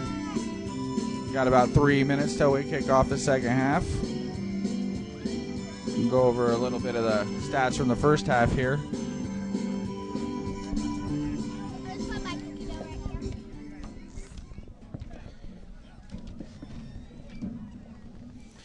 You got Braden Swady from Calamus here going 5 for 8 for 46 yards, unable to score a touchdown through the air.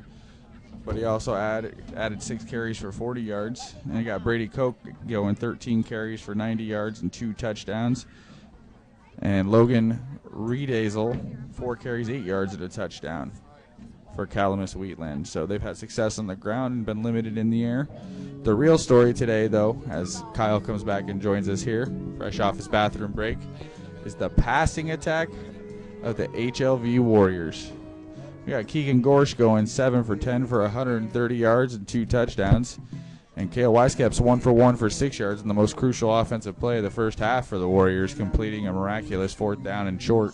Yeah, and at that time it was to close it to a one-possession game to make it 21-14. Correct. And then CW went down and kicked that field goal. Actually, yeah, it was on that one. They went down and kicked that field goal. And the mismatch that the HLV Warriors are exploiting is absolutely going on the edge there to Levi Molnick's. I wouldn't mind Neil seeing Diamond's bumping in the background here. I wouldn't mind seeing more of Levi Molnick's out in the space, or if they keep giving Keegan time to throw the ball. Obviously, like you said in the stats, he's 6 for 7, or he had a few there later on. 7 for 10, but yeah, 7 for 10. That one interception that was just trying to make a play at the end of the half. There's nothing to scoff about that. That was more you run the same route 3 times in a row. A good player on defense is going to see it and jump it. 100%. We do have some halftime updates and some quarter updates from New London. New London, we got Iowa Valley up 16-0 for the first quarter. Then at halftime, they blew it open. It's 44-7 at halftime. Iowa Valley up on New London. They're looking tough this year from everything I've seen and heard. I did see something on social media that they were ranked top 10 in Class 8 man, so that's nice to see around the area. I mean, maybe not for us when we got to play them, but what do you do? I did see also Brooklyn's up in the top 15, and Waco, who we play next week, I think they were 10. So Waco's traditionally really strong, though. Always like have you been. said earlier, I work at Elite Sports. We're constantly printing championship shirts for Waco, so for sure. And we also have Montezuma versus Melcher Dallas at halftime. It looks like Monty was up 57-0, so Monty just building off of what they did week 0 against us. Then they went, I think they lost the week 1. I can't remember who they lost to, but then they came back and killed somebody last week, 80-something, I think, to 8. And then again this week with Melcher Dallas. Again, this is Kyle Shaw and Zach Geringer with Zach Schrapp as our statistician here in Victor. We got HLV Warriors versus the Calamus Wheatland Warriors. We got HLV in their black uniforms and Calamus Wheatland in their white uniforms with blue helmets. And we're going to start off the second half with an HLV kick return. left to right for the Warriors here in the second or third quarter. We got Vander Heiden to kick to Weiskopf and Bazin. They're going to do a pooch kick. Looking for Tristan Perkle. He's just going to knock it out of bounds. What a heady play by a freshman. That's going to be an illegal procedure. Oh, I got to play. Kick out of bounds. I'm not sure he touched it. I couldn't tell. Yeah, but it went 10. Well, yeah, I think it looked like he knocked protected it. the ball from being recovered by Calamus, but I couldn't see. It looked like to me, it looked like he swatted it, but we do have the players in front of us. But even if he did swat it, that's a really heady play by a freshman, just to make sure that Calamus Wheatland doesn't get down there and recover that. Oh, they are asking the coach something, so maybe you were right.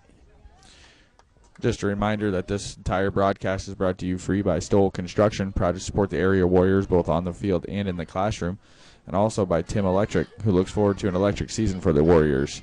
And it was an electric first half. We had more excitement in the first half than we've had in the last 8 quarters of football, I think, Kyle. For sure. I mean, we've had some fourth quarters where we've scored some points, but it really wasn't competitive points then. So it's nice to see where it's still within contention, and we can still get some going. It's going to be 1st and 10 from their own 35, HLV.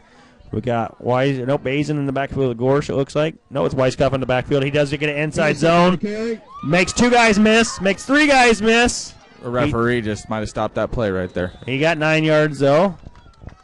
Not that it was his fault. The play came to him, but I mean, he made two guys miss in the back. Well, one guy missing the backfield, one guy missing 5 yards. Get 2nd and 1 here for HLV. Gain of 9 yards. Brings up 2nd and 1 for HLV-TC. That's 2nd and inches here for HLV. This is a play I wouldn't mind taking a shot on 2nd inches because you got another. It's a free play pretty much. You got 2 plays after that, especially an 8-man. I've yet to see punts unless the game was out of hand. So Keegan Gorsh in the backfield, Bazin to his left. Let's see him get the bootleg. Weisskopf out to the right. They're just going to go Bazin to the right, looking for something. Reed got blown up by that big kid, number 56. Reed was used as a projectile by number 56 from Calamus right there to stop that play in the backfield. Number 56, Calamus Wheatland, would be Brady Olson. He blew that up.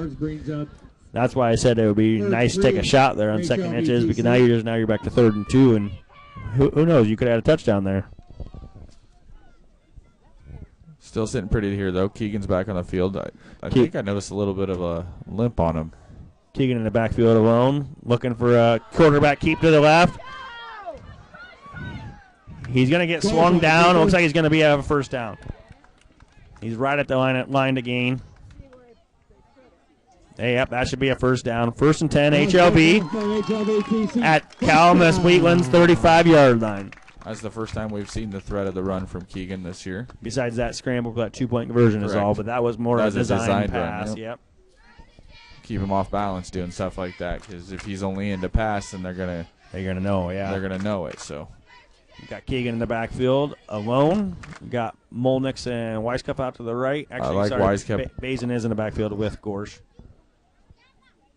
Going this way with Bazin. Makes a guy miss. Stumbles.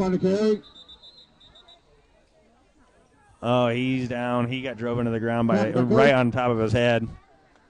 He does get up. That was Bazin on the run. I think it's a shoulder. He's giving her a little rotation there. Didn't get much there, so we'll keep it 2nd and 10 from Calamus Wheatland's 35.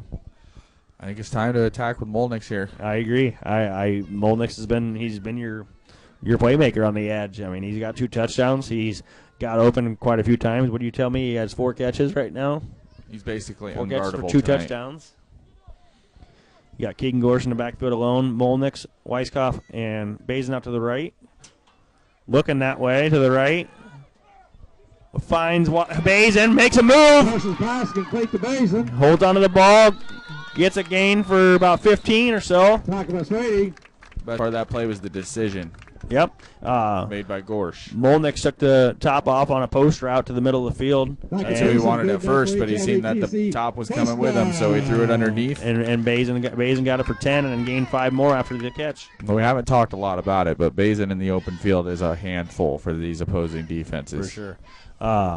We'll have HLV 1st and 10 from Calamus Wheatland 17, 18-yard line. He does all the dirty work. We don't say his name for all the electric stuff, but we got Keegan Gorsh in the backfield. Design run to the left. Put your shoulder down, bud. Gorsh on the keeper. I don't think contact's his favorite thing, pal. It looks like he got a couple yards, though. Smitty and Green. But you like to see it mixed in there because it keeps the defensive line honest so they can't just pin their ears back. With that last catch for Bazin, he does have 3 catches tonight for 73, and that was the second play of the game. He had a huge one. So most of that was then, but he's still making plays here in the second half. 2nd and 9 for HLV at the Calamus Wheatland 17 here. Got to score on this drive. Calamus Wheatland 24, HLV 14 with 8 minutes to go in the 3rd quarter. Molnix on Swady over here. Looking that way. Made a double move. Oh, beautiful. Hitch and go, and he's underthrown. Good play by Molnix. He turned into a defender. He ran a hitch and go. He torched him. And Keegan was thrown off balance, like I said in pregame. He's not quite the best throwing off balance. If he could have just set his feet, he had time. He could have set his feet, and he could have thrown it over his head. It was perfect design. Definitely the first miss of the night for Keegan right there. Bad one. I know he threw an interception earlier, but that one wasn't really on him. We'll have 3rd and 9 for HLV here. Molnix put that guy in the blender. Put Swady, Swady had no clue what was going on. This time we will have Weisskopf out to the right. Molnix, this is the play they scored on with Molnix running a corner route earlier in the 2nd quarter. He's running it again, corner route. He's looking for him. Oh, it's a 50-50 ball. Five's got it. It's going to be Calamus ball. I don't know what he doesn't know what to call. Pass is complete to Monix. Offensive player gets the benefit of the doubt. I guess it's like baseball when the runner and the thrower get the ball, they give it to the offensive player. Instead of being an interception for Coke for Calamus Wheatland, it's going to be 4th and 5, 4th and 6 for HLV. I believe that call is a direct receipt from the butt chewing those refs got in the first half by Coach Kevin Smith. Could be, very well could be. 4th and 6, got to make a play here. Another 4th down like we made on our last scoring drive. When Weisskopf made a great play to Bazin. We got Gorsh in the backfield with Weisskopf to his right. Running a counter crisscross is what they call that. Bazin's going to fight. He's going to fight for a first down. I think he got hit a yard short, and he fought for 2 yards extra on that one. They ran a handoff to Weisskopf, and when I was playing in HLV football, they called that a counter crisscross. They give it to Weisskopf, and then Bazin comes back across and gets that handoff, and boom, first down. Be 1st and goal from 4th and long run play. Yeah, but it was a counter. I mean, you got all eyes going one way. Put your chips on the table is what they say. If they hadn't been throwing the ball all game, that wouldn't have been effective. So that's what the 1st and goal from the 7 for HLV. We got Weisskopf in the backfield with Gorsh. Weisskopf gets it this time, runs to the left. He's battling. He's trying to push. Yeah, that was a good push. He got an extra couple of yards on that one, too. Got inside the 5. It looks like it's right at the 5. I did think he fell forward to the 4, but they gave him the 2nd goal from the 5 here, HLV. Tackled by Wells. 2nd goal for HLV-TC on Cal Wheaton's 5-yard line. Same formation it looks like. We got, we're going a pistol with Weisskopf behind Gorsh. I'm going to guess it's a fake pitch, and there's going to be a pass. Nope, a fake handoff. Looking for Monix in the back of the end zone. He's going to put his head down. Gorsh is down to the 3. He didn't shy away from contact. Knocked out of bounds by Coke. It'll be 3rd and goal from the 3 for HLV. Still got 2 plays here. Looked like Keegan's had about enough of testing Swady there. Yeah, well, so Monix was in the back of the end zone, but Keegan was afraid to throw that ball up and over. Swady was playing just underneath him, and Swady knew what was coming. He's seen that play on film probably earlier tonight. Gorsh calling the play. 15 seconds left on the play clock. I'd like to see an empty formation with some of that motion again here. They got Rorda and Bazin up to the left. Weisskopf in the backfield with Gorsh. Monix all on to the right. Giving it to Weisskopf up the middle. He's in there. He's in for a touchdown. Touchdown, Warriors.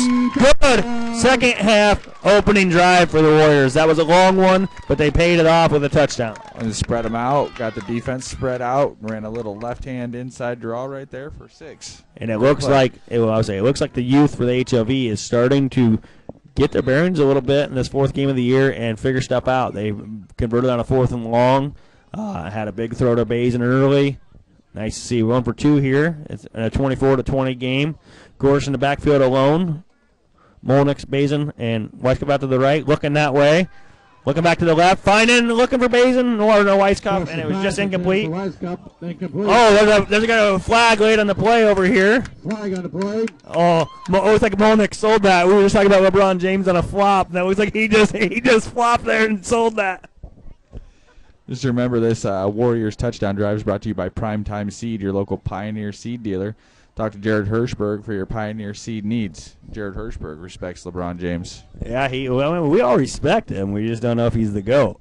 And saying Jared Hirschberg, I did go to school with Jared Hirschberg and Saxon Van Buren. Big shout out to those guys. And talking about that counter crisscross, I remember in junior high against Marengo, we ran that counter crisscross, 5 plays in a row, and every single time Saxon and Jared broke it for a touchdown, 5 plays in a row. That was the 4th down call on 4th and 6 for HLV here against Calamus Wheatland to get a first down with Bazin trucking through defenders 2 yards short of the line to gain, and he got it.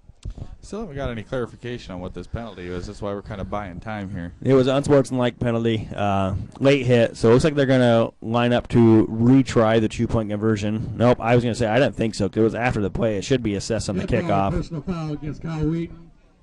Yep, It'll be on the kickoff. It'll be on assessing. Swady there, wasn't it? No, it was number 6, Mason Wells. But like I said, I think Molnick sold it because after he saw the flag and Wells walked away, he got up clapping his hands. I'm like, well, he sold that one pretty good.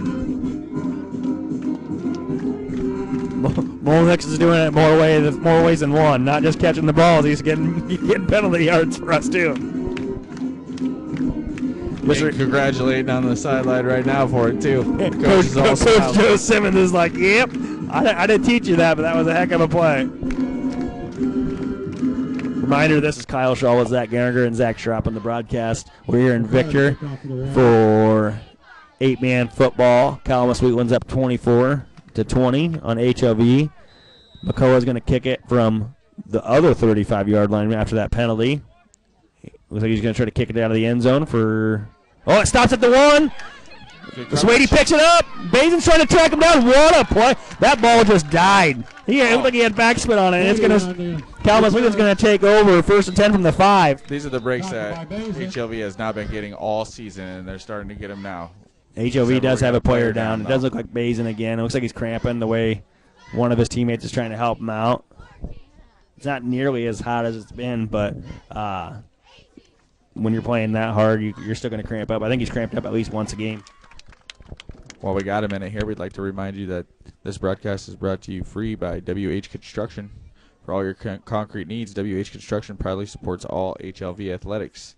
It's also brought to you by Rohr Brothers Fertilizer, your local partner in the field. Rohr Brothers are committed to increasing your yields through custom fertilizer applications. Also brought to you by Hartwig Ag, your authorized dealer for MacDon products and more. You need a repair? Hartwig Ag repairs all sorts of makes and models on your implements. Basin injured player.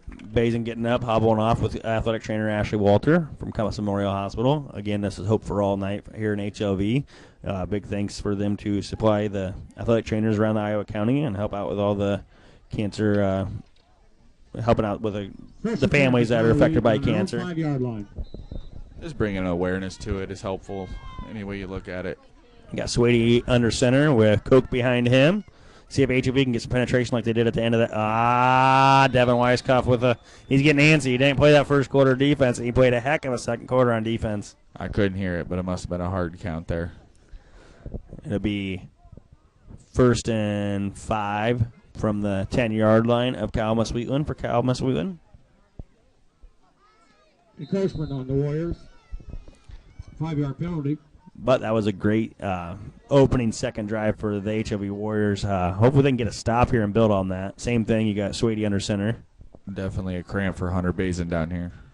Coke right up the middle. Kale Weiskopf. Coke on the carry. Kale Weiskopf on the tackle with Tackle by Weiskopf. number 22, McCullough. Briar Jack getting his first defensive playing time here. That's a gain of 4 for the Calamus Wheatland Warriors. So it'll be 2nd and 1. It looks like Briar Jack subbed in for Hunter Basin there to get that cramp. Swady under center with Coke behind him again. Reesdale out to the right. That low 4-point stance again. Swady's keeping it. No. Kale Weiskopf drives him out of bounds at the 14. Tackle by Weiskopf. Again, Devin, real low to the ground to start pre-play, right past his blocker and caused that play to get to the outside immediately, and Kale was down there. I would say, why are they moving the chains? They didn't get a gain there. One ref told him to move, and one ref told him to stay. First down. They didn't go anywhere. Someone's yelling out that's a first down, but they went back. They didn't get any yards in the gain. They started the ball at the 5-yard line. It was 1st and 10 from the 5. They got a 5-yard penalty. Got a 4-yard gain, and they went backwards, or they went nothing there.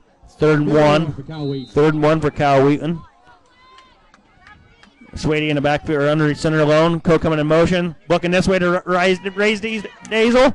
He got a first down. He had to break a tackle or two to get there, but Rorda and Kale Weiskopf with the tackle. Out of the 3 teams on the field tonight, only one team struggling, Kyle. Yeah, definitely, 100%. And they're not in blue or red. Or black. You got 1st and 10 for the Calamus Wheatland Warriors at their own 17-yard line. Looking to pass, Swady gets out to Coke quick. McCullough misses the tackle. McCullough was in the right place. The only thing he did wrong there when he went to tackle, he put his head down and he lost him and didn't lift, hit, and drive. I think is what you said earlier. Yep, hit, lift, and drive. Tried to arm tackle him, and he didn't have the size or strength to be able to pull that one off. Gain of 5 for Calamus Wheatland. It'll be 2nd and 5. What I've noticed, though, is there's a lot less 2nd and 2s and 3s happening in the second quarter on, really. It's not coming nearly as easy for Calamus Wheatland. I think we're going to see that misdirection here in the side formation where they fake the fullback and go to Dazel in the backfield. We keep. HLV is shooting themselves in the foot again. If Calamus Wheatland just goes on a hard count every single time, they're going to get HLV 5 yards. Seems like it's happened every single time they've gone on a hard count. HLV's frustrated. I'm not quite sure. 5 penalties for 25 yards. I think there was 1 false start offensively, and then the rest were all defensive offsides. 1 in a crucial to give a first down when they had him stopped. That penalty is good enough for Cal Wheaton first down. Be 1st and 10 for Cal Wheatland at the 29-yard line of their own. And CW only has 1 penalty. Well, they have that one on that unsportsmanlike conduct. But so they have 2 penalties. One that was a live ball situation. One was a dead ball. They've got the false start back there. Yep. There we go. There we go. 3. That was the call Westerdale was asking for in the last drive when he got flagged for offsides. I think that one of the offensive linemen, I can't really see it from here, is moving his helmet pre-snap, and that's what's drawing him offsides. You can't move at all. So 5-yard penalty. That'll make it 1st and 15 for Calamus Wheatland. HLV really needs to capitalize on that. They've shot themselves in the foot quite a bit this year, but now they need to take advantage of Cal Wheatland shooting themselves in the foot. As it's the 3rd time we've had it behind the sticks here, and they've got first downs on the other 2 times. Coke in motion again, coming this way with Vanderheiden. Tackle by Weisskopf. Kale. Looks like they got back to the original line of scrimmage to make it 2nd and 10. Like I was saying before they snapped that, they've had him behind the sticks 3 times on 2nd and long or 3rd and long, and they've converted first downs on every time. Back so to the regular line of scrimmage, brings 2nd and 10 for Cal Wheaton.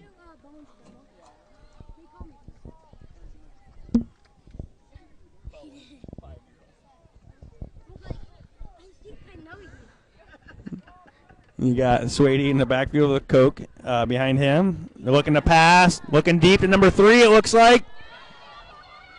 A perfect ball. That was a perfect ball.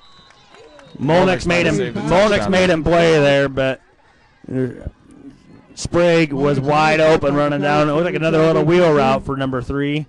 And they set the dagger route down the middle there, and that's what drew Molnick's to the inside of the field, and then the secondary route was on the outside along the far sideline there, and a perfect pass there thrown by Swady. He looks good. He does. They're kind of in an offense like what you would see with, like you said earlier, like an Army, or a couple weeks ago you see like Army, where they're in that wing back a little bit, but then every once in a while when they have to make a throw, he's putting on the money. Back in the I formation again for them. We got Swady, Coke, and Dazel. Going to Dazel to the right after misdirection. Nothing's coming easy for them on this drive, but they're still just meticulously marching the ball down the field. And you were just saying it earlier this drive. You haven't seen a lot of 2nd and 1, 2nd and 2s. Looks like we're going to have a 2nd, it's pretty close, 2nd and 3 from HLV's 12-yard line. Seems like every team that the HLV has matched up with this season has had that one guy that was just brings up 2nd and 3. Electric. Yep, for sure. Right, it's Swady, definitely. It's Swady for these guys. They got Vanderheiden out here coming in motion, faking to Coke, and Swady keeps it, and he runs in for a touchdown. I think if Devin Weisskopf has 2 good wheels there, he runs him down, and that doesn't score a touchdown. That makes the score Cal Wheatland 30, HLV 20. And that's the sacrifice you make when you put more size on the inside, is you can't contain the edge. Correct. But that fullback dive has been erased, so if they can just get pursuit and get on the edges here, get 1 stop in this 4th quarter, they'll be all right. Vanderheiden for Calamus Wheatland lining up for the extra point to possibly make it an 11-point game. Levi Molnick's doing jumping jacks, trying to distract him. Kid's locked in. The refs can get on the same Yeah. call. They're same page on the field goal. The one ref said it was no good. Another ref said it was good. So I guess they are giving it to them to give them a 11-point lead with 2 minutes to go here in the third quarter. They are conversing it. Green Bay, Seattle back in the day. How'd that end again? Green Bay, Seattle. This is the Packers fan. He don't like to talk about the Packers' losses. Big losses last week with Jordan Love going down. Hopefully he's not out for too long. I mean, I'm a Vikings fan, so but I don't want to see anybody get hurt. So we'll see what happens with the Packers this year. They did give them that extra point to make it a 31-20 game with 2:14 to go in the third quarter. Just a reminder, this broadcast is brought to you free by the Warrior Booster Club, who's proud to support HLV Athletics. Getting involved with the Booster Club is a great way to show your support for HLV. Thank you, Brandon Leonard, for tuning in. It looks like you sent an email to us saying sounds good.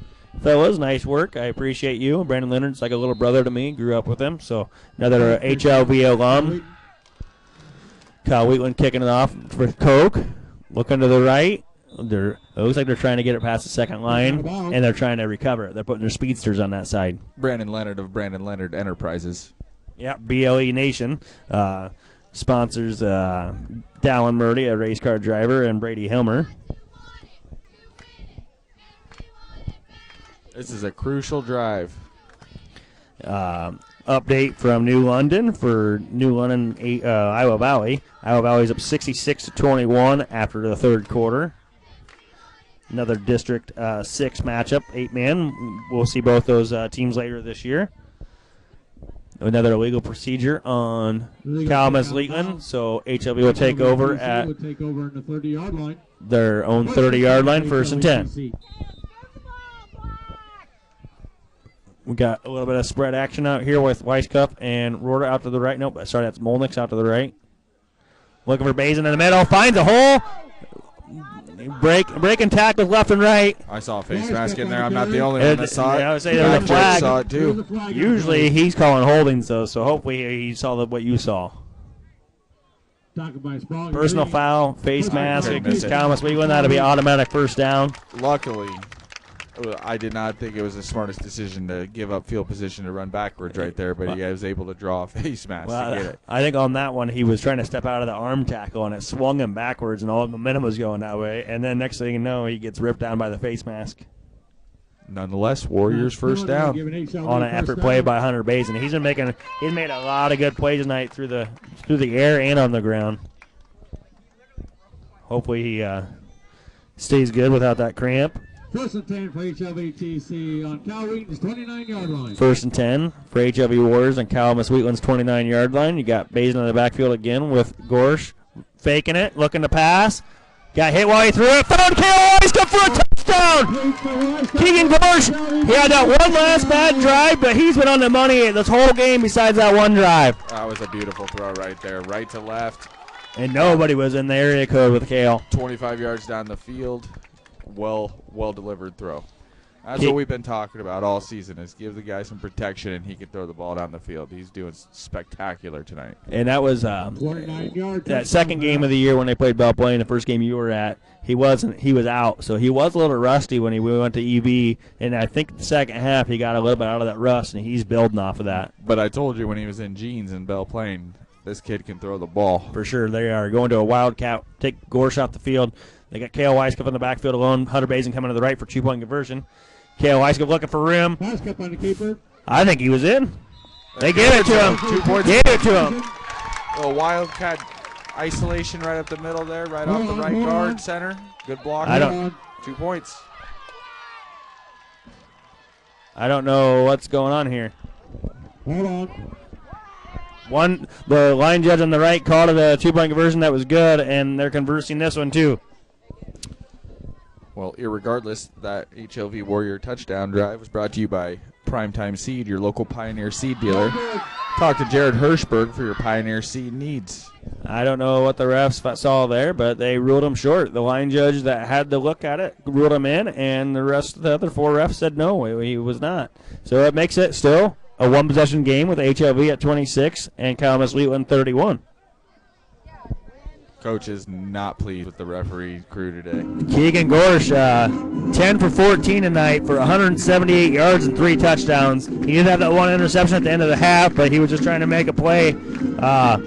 Hopefully they keep building off this. They did get some of that running or the passing game going early, which opened up the run game a little bit. Now they're able to run that play action a little bit and look deep. You keep it balanced, you keep your opponent off balanced, and that is what is happening right now at the Warriors offense, and you love to see it because it's been a struggle bus all season long, and now that they've got all the dogs back healthy, so to speak, it's looking like a much more efficient offense. McCullough to kick off with Swady deep.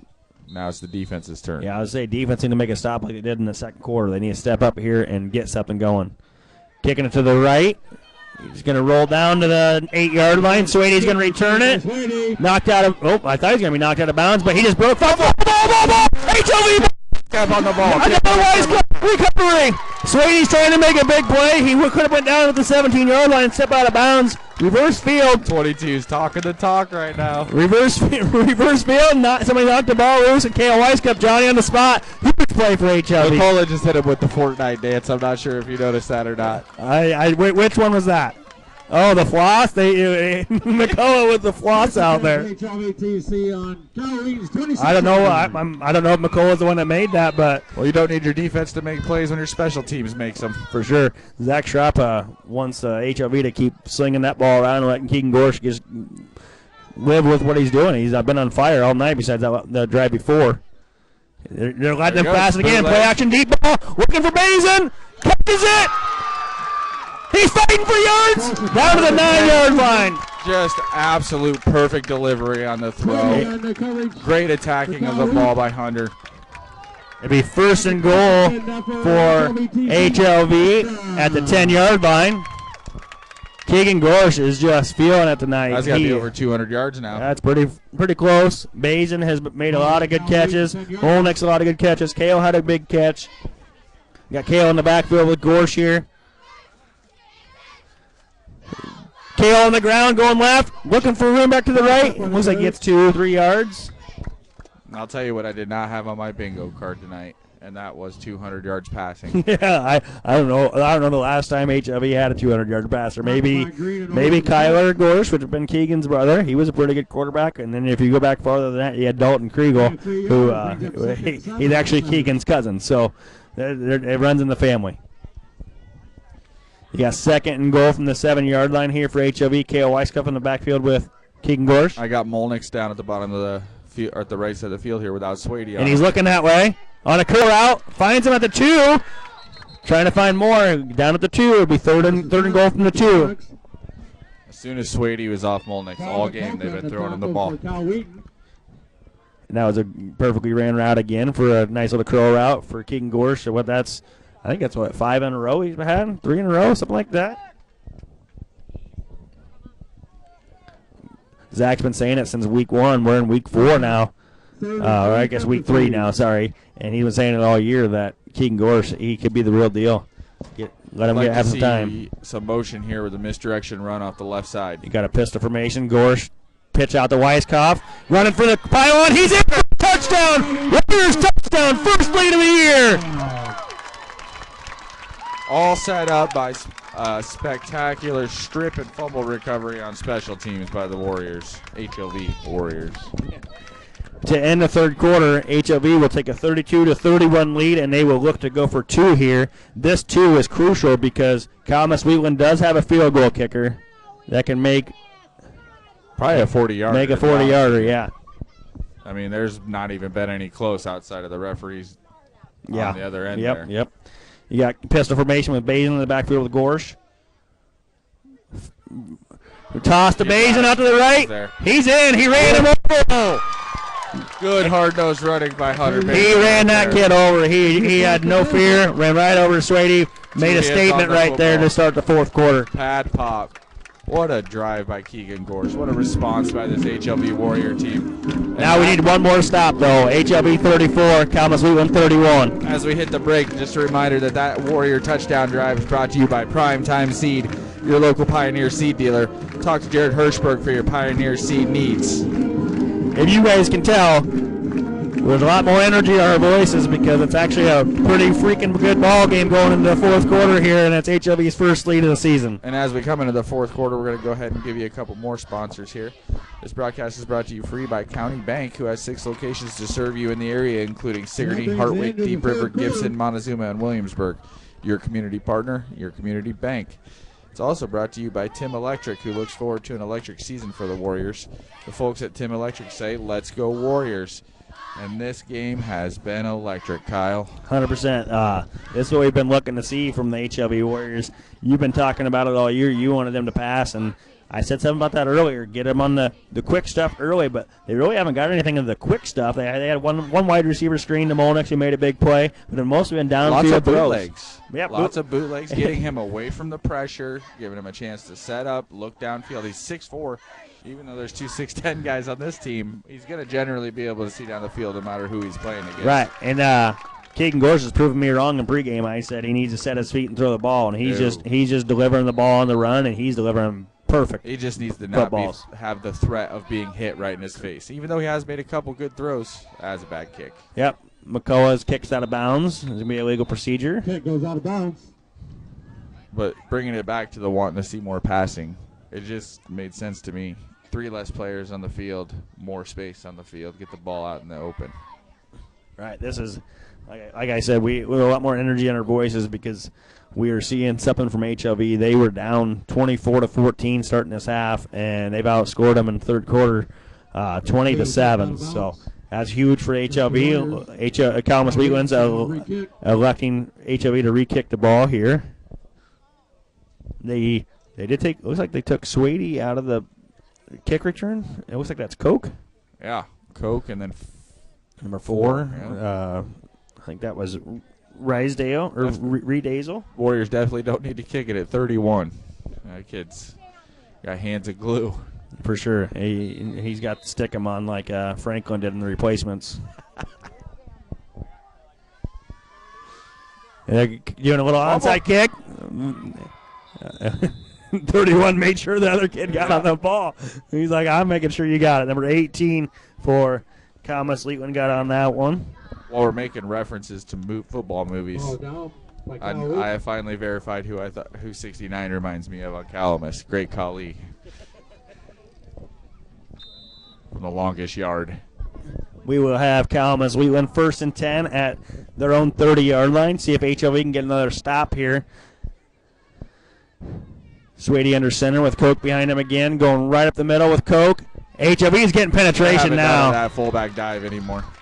Ever since 32 got on the field, it's been a different ball game. He wasn't involved in that play, but setting the tone.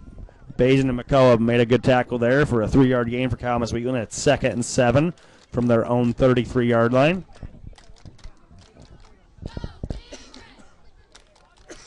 Gain of 3 yards, brings up 2nd and 7. You got Swady under center again with Coke behind him. Coke again had to step out of a tackle right away. Westerdale and McCullough with a tackle. Stevens in the backfield. He blew that play up. What an addition he has been. You said he didn't play week 1 when I wasn't here, right? Right. First game was at Belle Plaine. First game was Belle Plaine, and you can tell that he's definitely got some more wind because he's played pretty much this whole second half. Or this whole game, I mean, sorry. 3rd and 3 for Cal Wheatland at their own 37-yard line. They're in their traditional I formation with Swady, Coke, and Redazel. They went with misdirection. Oh, he got hammered right away by Westerdale and Bazin. They were all over that, and he got back to the line to make it 4th and 3. It looked like it was going to be a 4th and 6, and he snuck through there. The defensive line play for the Warriors has been a night and day in the second half. What's the biggest thing you need to do right here, Zach, on 4th and 3?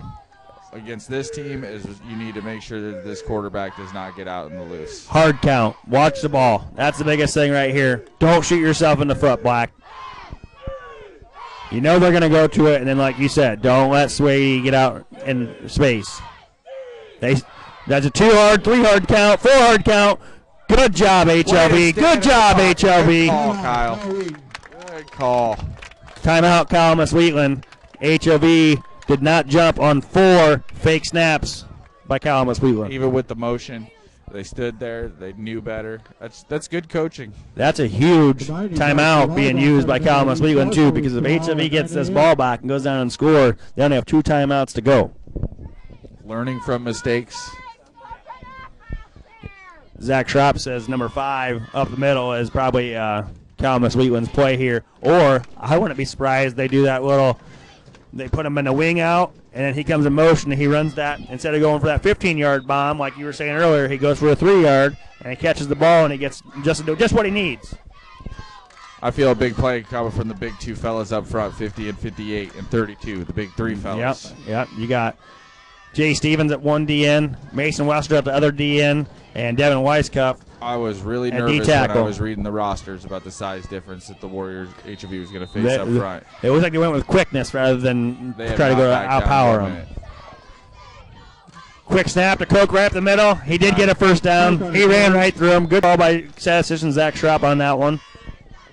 They went with a quick count. I think HLV was thinking don't jump, and they went with a quick count right away. Right when I mentioned how dominant they've been. There's a big surge there from Calamus Wheatland. Koch with 17 carries for 107 yards and I think 2 touchdowns tonight. 2 touchdowns. For a guy averaging 9 yards a carry, the Warriors have done a good job on him. For sure. You got Swady in the backfield with Koch behind him again. Vanderheiden in motion. Koch right up the middle for 5. Talking about Weisskopf. Looks a lot like the first quarter right now. Yeah, they're going right back to what worked in the beginning. That was a gain of 6, I guess. It'd be 2nd and 4 from HLV's 37-yard line. HLV leading this game 34-31 with 9 minutes to go.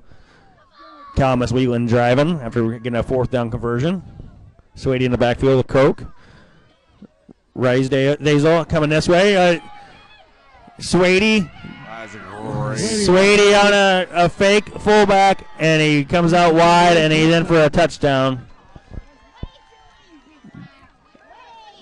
That was a missed contain by 58 Westerdale right there. I think what it was is Cal Wheatland, they showed that they were going to pound the ball, so it got all HLV's eyes in the middle, and then he keeps it, and he gets Reed Dazel out in front of him, made a good block on Molnix, and he was sparked for a touchdown. 58 broke contain is what broke it open to the outside there because his eyes were looking at the fullback dive for sure. Cal Wheatland going to go for a 2 here. Swady under center, going right to Koch up the middle. Koch on the carry. He's in. He's in for 2. That'll make the score. Cal Wheatland 39, HLV 34 with 8:59 to play. If HLV just keeps doing what they were doing in that 3rd quarter, they have nothing to worry about. Hunter's limping off the field here. Hopefully he's okay. Hunter's always taking a beating. Or giving one out tonight. Yeah, he's usually taking a beating, so he'll be okay. He's a tough kid. Just a reminder that this broadcast is brought to you live by Stowell Construction. Proud to support our area warriors on the field and in the classroom. And also brought to you by Hardin Brothers Propane, where you can fill your residential and grain drying propane needs. Hardin Brothers would like to wish the Warriors best of luck. Big thanks to Sportscast Media and Danny Davis for allowing this to happen. Also AD Bo Jack, Principal Mark Tegler, and Superintendent Brad Hohensee at HLV. This is Kyle Shull and Zach Geringer on the broadcast with statistician Zach Schrapp. Popping in every once in a while and telling him what he thinks they're going to run. That 4th and 3 play, he called it right up the gut with Koch for Calamus Wheatland, and that turned into a touchdown. Let's see a big return here. Vanderheiden with a kick, a little pooch kick to Perkle side, and it's going to be out of bounds again. Kick goes out of bounds. Best field goal kicker we've seen all year, but can't kick the kickoff down the field. This is the weirdest thing. I think they're just trying to keep the speed out of the game. They're trying to do a little pooch kick and then run down there and use it like an onside kick. I'm going to shock you here. I think the Warriors need to come out and run this ball. It takes some time. I do. Not even that. I just think that they're about to calibrate to pass defense, and it's a good chance for Kale Weiskamp to just run the rock. Well, I think if you're going to do that, you still spread them out while you do that. Keep Keegan Gorsh on the field. Kick out of bounds. In my opinion. You keep giving them that threat of the pass, and you spread them out, and then get Kale or Bazin on the run up the middle, that inside zone, when you have three out wide. First and 10. First and 10 for HLV from their own 34-yard line. And they are going to spread them out with Kale in the backfield, it looks like, with Keegan. Basin's on the sideline right now. Hand off to Kale. 5 yards. Weiskamp on the carry. Like I said, big running lanes when you spread them out and you have the threat of the pass there. We got Kale for 6 yards there. And someone's down for HLV. 24. Nope, not 24. Kale standing, Rorta standing, Reed standing. Might be Devin. It does kind of look like Devin. I don't see number 32 standing anywhere. His mom's standing up, worried, so it must be. Nope, Devin's there. I see Devin. What about Westerdale or Stevens? I got Stevens on the sideline, so it looks like it might be Mason Westerdale. Huge senior leader on this team.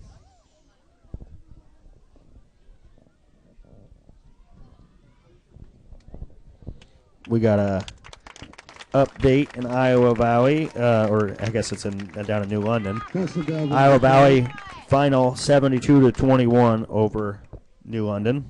It's a juggernaut now. But they scored 76, 74, 54, and now another 72 spot. That's going to be hard to stop for any team. I don't care who you are. That was Westerdale that got hurt on that play. He did walk off on it under his own power. The Warriors playing like they're playing the last 3 quarters, 2.5 quarters. They can match up with anybody in the district, though. For sure, they're finding their identity. I asked that in the beginning, the pregame. Can they find their identity? Here they got Weiskamp in the backfield. Bad snap. Weiskamp gets back on it. He's going to make something out of nothing. Unbelievable. He should have been tackled for a 3-yard loss. Instead, he gets a first down out of the deal. Ball between Gorsh's leg, kicked by Weiskamp. Weiskamp runs by Gorsh, picks it up, and runs. Does that count for rushing yards or fumble recovery? We'll give him rushing yards. Give him the yards, yeah. We'll give him first down. HLV's finally getting some breaks. Now they just got to capitalize on these breaks. Be first and 10 from Calamus Wheatland's 35. 8:25 to go. Calamus Wheatland up 5, 39-34. They need to either score quickly or take their time. No in between here. I think you score quickly because I really think HLV has one more defense stop in their bag. You got Bazin out wide to the left, Weiskamp in the backfield. Also Rohrer out wide to the left. Keegan Gorsh. Oh, I don't know if he was set. Keegan Gorsh going to keep. Fake to Weiskamp. Gorsh with a keep down there for 10 yards. You haven't seen that at all this year. That was beautiful play call. That was some Calamus Wheatland misdirection that we saw earlier out of a different formation, but they faked the Weiskamp. All eyes went to Weiskamp. Keegan Gorsh ran for 11. You know Keegan's healthy because those play calls were not in the bag the last 2 weeks. For sure, 100%. Be first and 10 for HLV at Calamus Wheatland's 25. It looks like Hunter's back on the field. They got his ankle or his cramp worked out. You got him in the backfield with Keegan Gorsh. Weiskamp out to the right. Going to the counter here to Weiskamp. He's backtracking, looking for yards. Makes a guy miss. Oh, he's electric. And he's only a sophomore. Think about that. You got a lot more years left in him. Swady with the tackle, it looked like.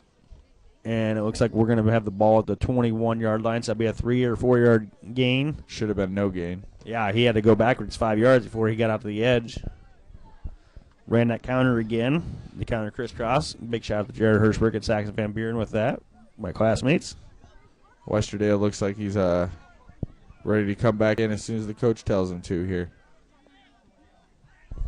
You got Gorsh in the backfield with Bazin, Weiskamp, and Molnick's out to the right. Bazin up the middle. Carrying the big kid. Basin's not very big, but he runs a lot bigger than what he is. 3rd and 4 here for the Warriors. Westerdale checking back into the game. It's time to check in with Levi Molnick's here, I think. On this 3rd and 4, 3rd and 5 play, I wouldn't mind if you were saying score slow, possibly get a couple yards and see if you just spark a big run here. Maybe another Keegan Gorsh on a misdirection. You got a pistol with Keegan Gorsh and Bazin behind him. I think you're right. I think it's going to be a pass. Oh, they're running that fake toss to Bazin, looking deep. Got him wide open. Molnick's wide open. Let's good call by Zach Gehringer. Good play call. Another bootleg out to the left there. No Calamus Wheatland was in there. He could on that one Nobody. either. They were all prepared to stop the run, and he threw a perfect pass down the left That's side. back-to-back touchdowns for HLV that there was nobody around. Weisskopf on the last one, and then Molnick's on this one. 40-39, 6:43 to go. This is going to be another huge two-point conversion. He's 13. Keegan Gorsh is 13 for 17 for 220 yards and 4 touchdowns tonight. I would take him on my fantasy team any day of the week. Keegan Gorsh in the backfield for this two-point conversion. Weisskopf and Bazin out to the right, looking right. Finds Weisskopf in for a two-point conversion to make it 42-39. Big drive by the Warriors at Keegan Gorsh. Gorsh's pass is complete to Molnick. And Levi Molnick tonight has 7 catches for 83 yards and 3 touchdowns. Huge game. I think Zach Gehringer's been calling this all year. He's been wanting to see a lot of Keegan Gorsh and a lot of Levi Molnick. And that Warrior touchdown drive, the most crucial of the season, brought to you by Primetime Seed, your local Pioneer Seed dealer. Talk to Jared Hirschberg for your Pioneer Seed needs. Head coach Kevin Smith here calling plays. The stuff that's not traditional to him. It's very untraditional, very unconventional, but it's working. And HLV's utilizing what he's calling, and they're being effective, being efficient. I don't claim to be an evaluator of talent, but the first week I came out here with you, we watched Keegan Gorsh warm up, and I told you this kid can throw the football.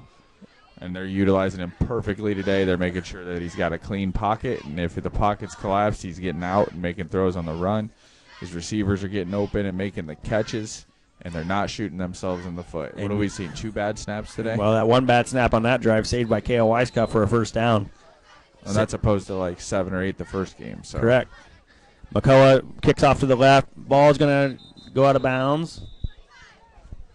Kick goes out of bounds. Legal procedure again. But I told you that HLV needs to score quick. They got one more defensive stop in their bag. Can it be right here with 6:43 to go, up 3? It'd be huge. It'd be a huge time for it. This is what we've been looking forward to all season, Kyle. Close football game down the stretch, plays on both sides of the field.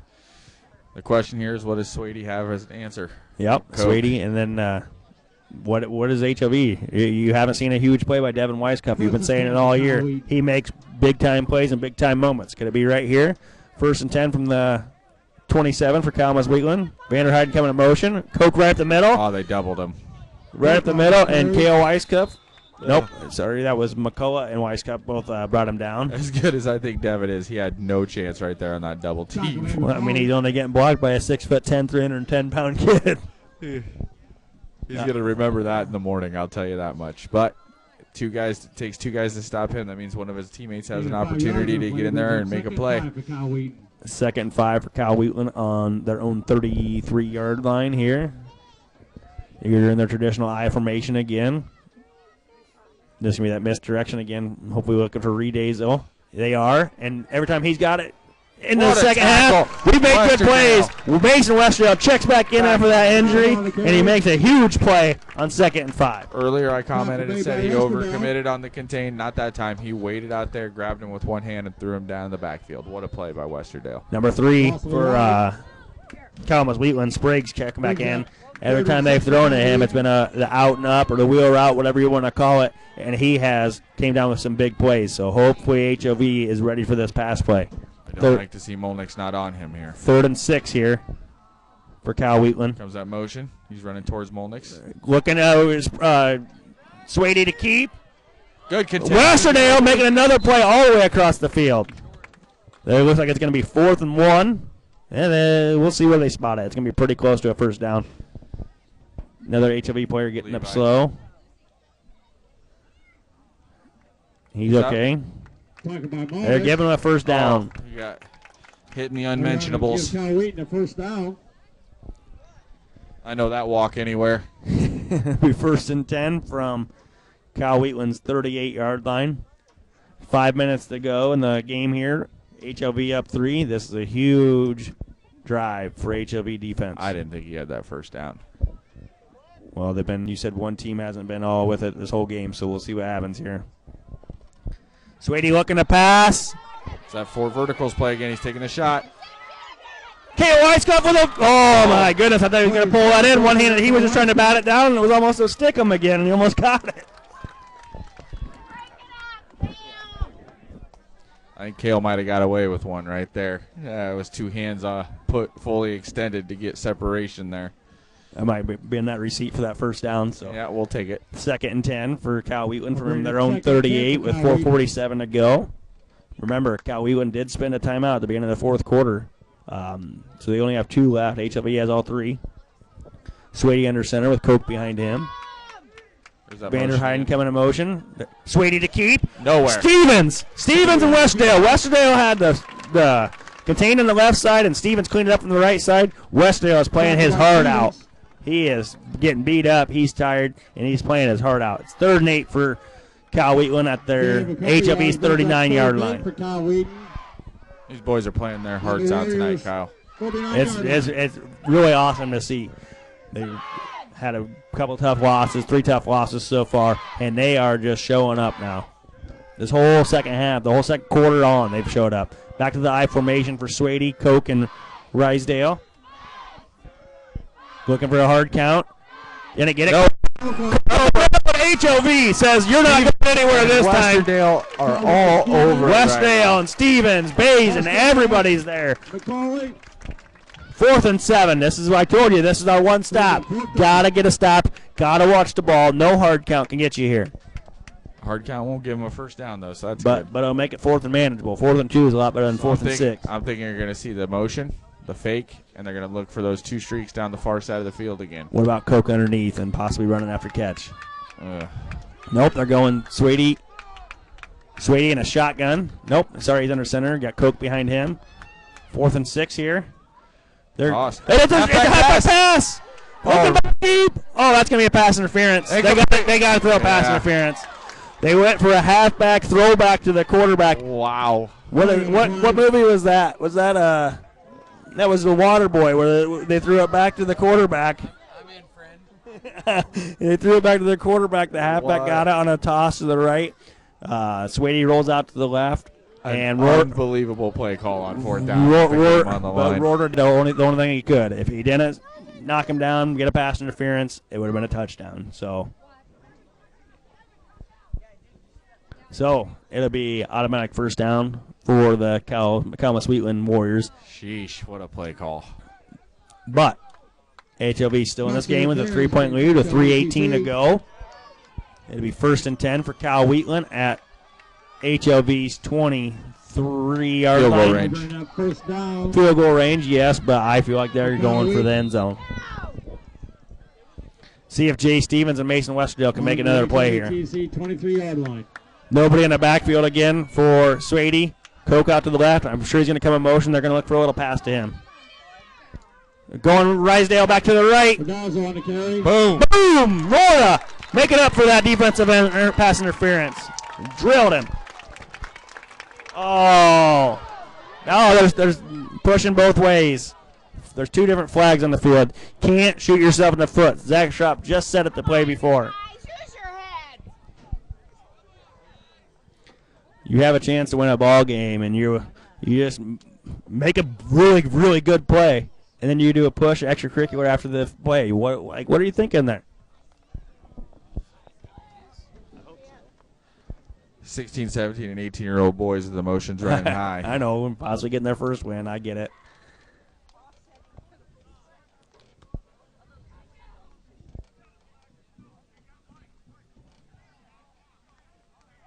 We'll see what the refs call here. There was 2 penalties on the Talking play. to both coaches. Personal foul, defense, personal foul, offense. That's huge for HLV. That saves them. They'll call offsetting penalties. We'll replay that down.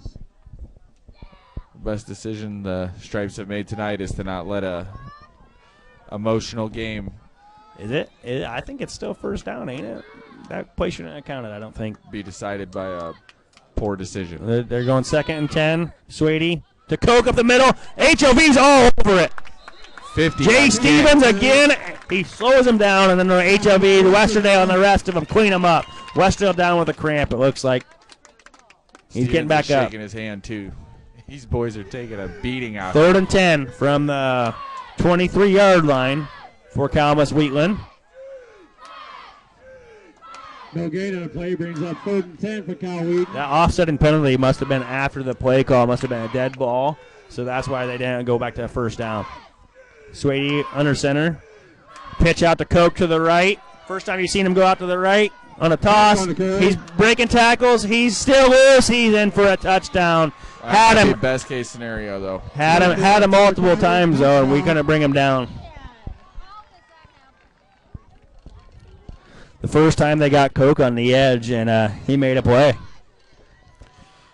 There's good blocking, and looking at the HLV body language, you got 2 guys limping, 1 guy holding his hand, another guy holding his shoulder, and it's just the dexterity is what it's coming down to right now. You got Koch with that one with 22 carries for 140 yards and 3 touchdowns. They're lining up for 2 here to make it a 5-point game. Swady under center, Koch behind him. Toss again, same exact play to Swady. And he's short. That's what they needed that last play, but we'll keep it a 3-point game with 2:14 to go. HLV has 3 timeouts, and Keegan Gorsh is playing the game of his life right now, and hopefully he can finish it off.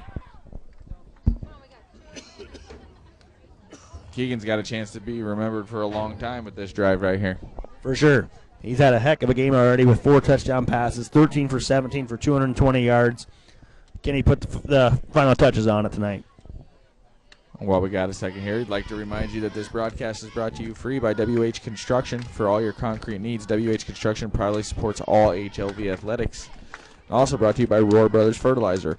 Rohr Brothers are your local partner in the field. They're committed to increasing your yields through custom fertilizer applications. Best of luck to the Warriors.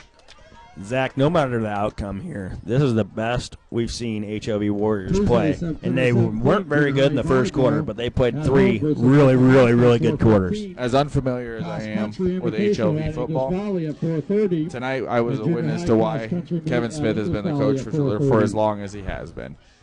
There's clear improvement week over week over week over week, and you can see that the kids are buying in and they're playing their butts off. 100%. We got Vanderheiden on the kick again. See if they go with that pooch kick and kick out of bounds again. If they do, HLV has to be ready to get on the ball.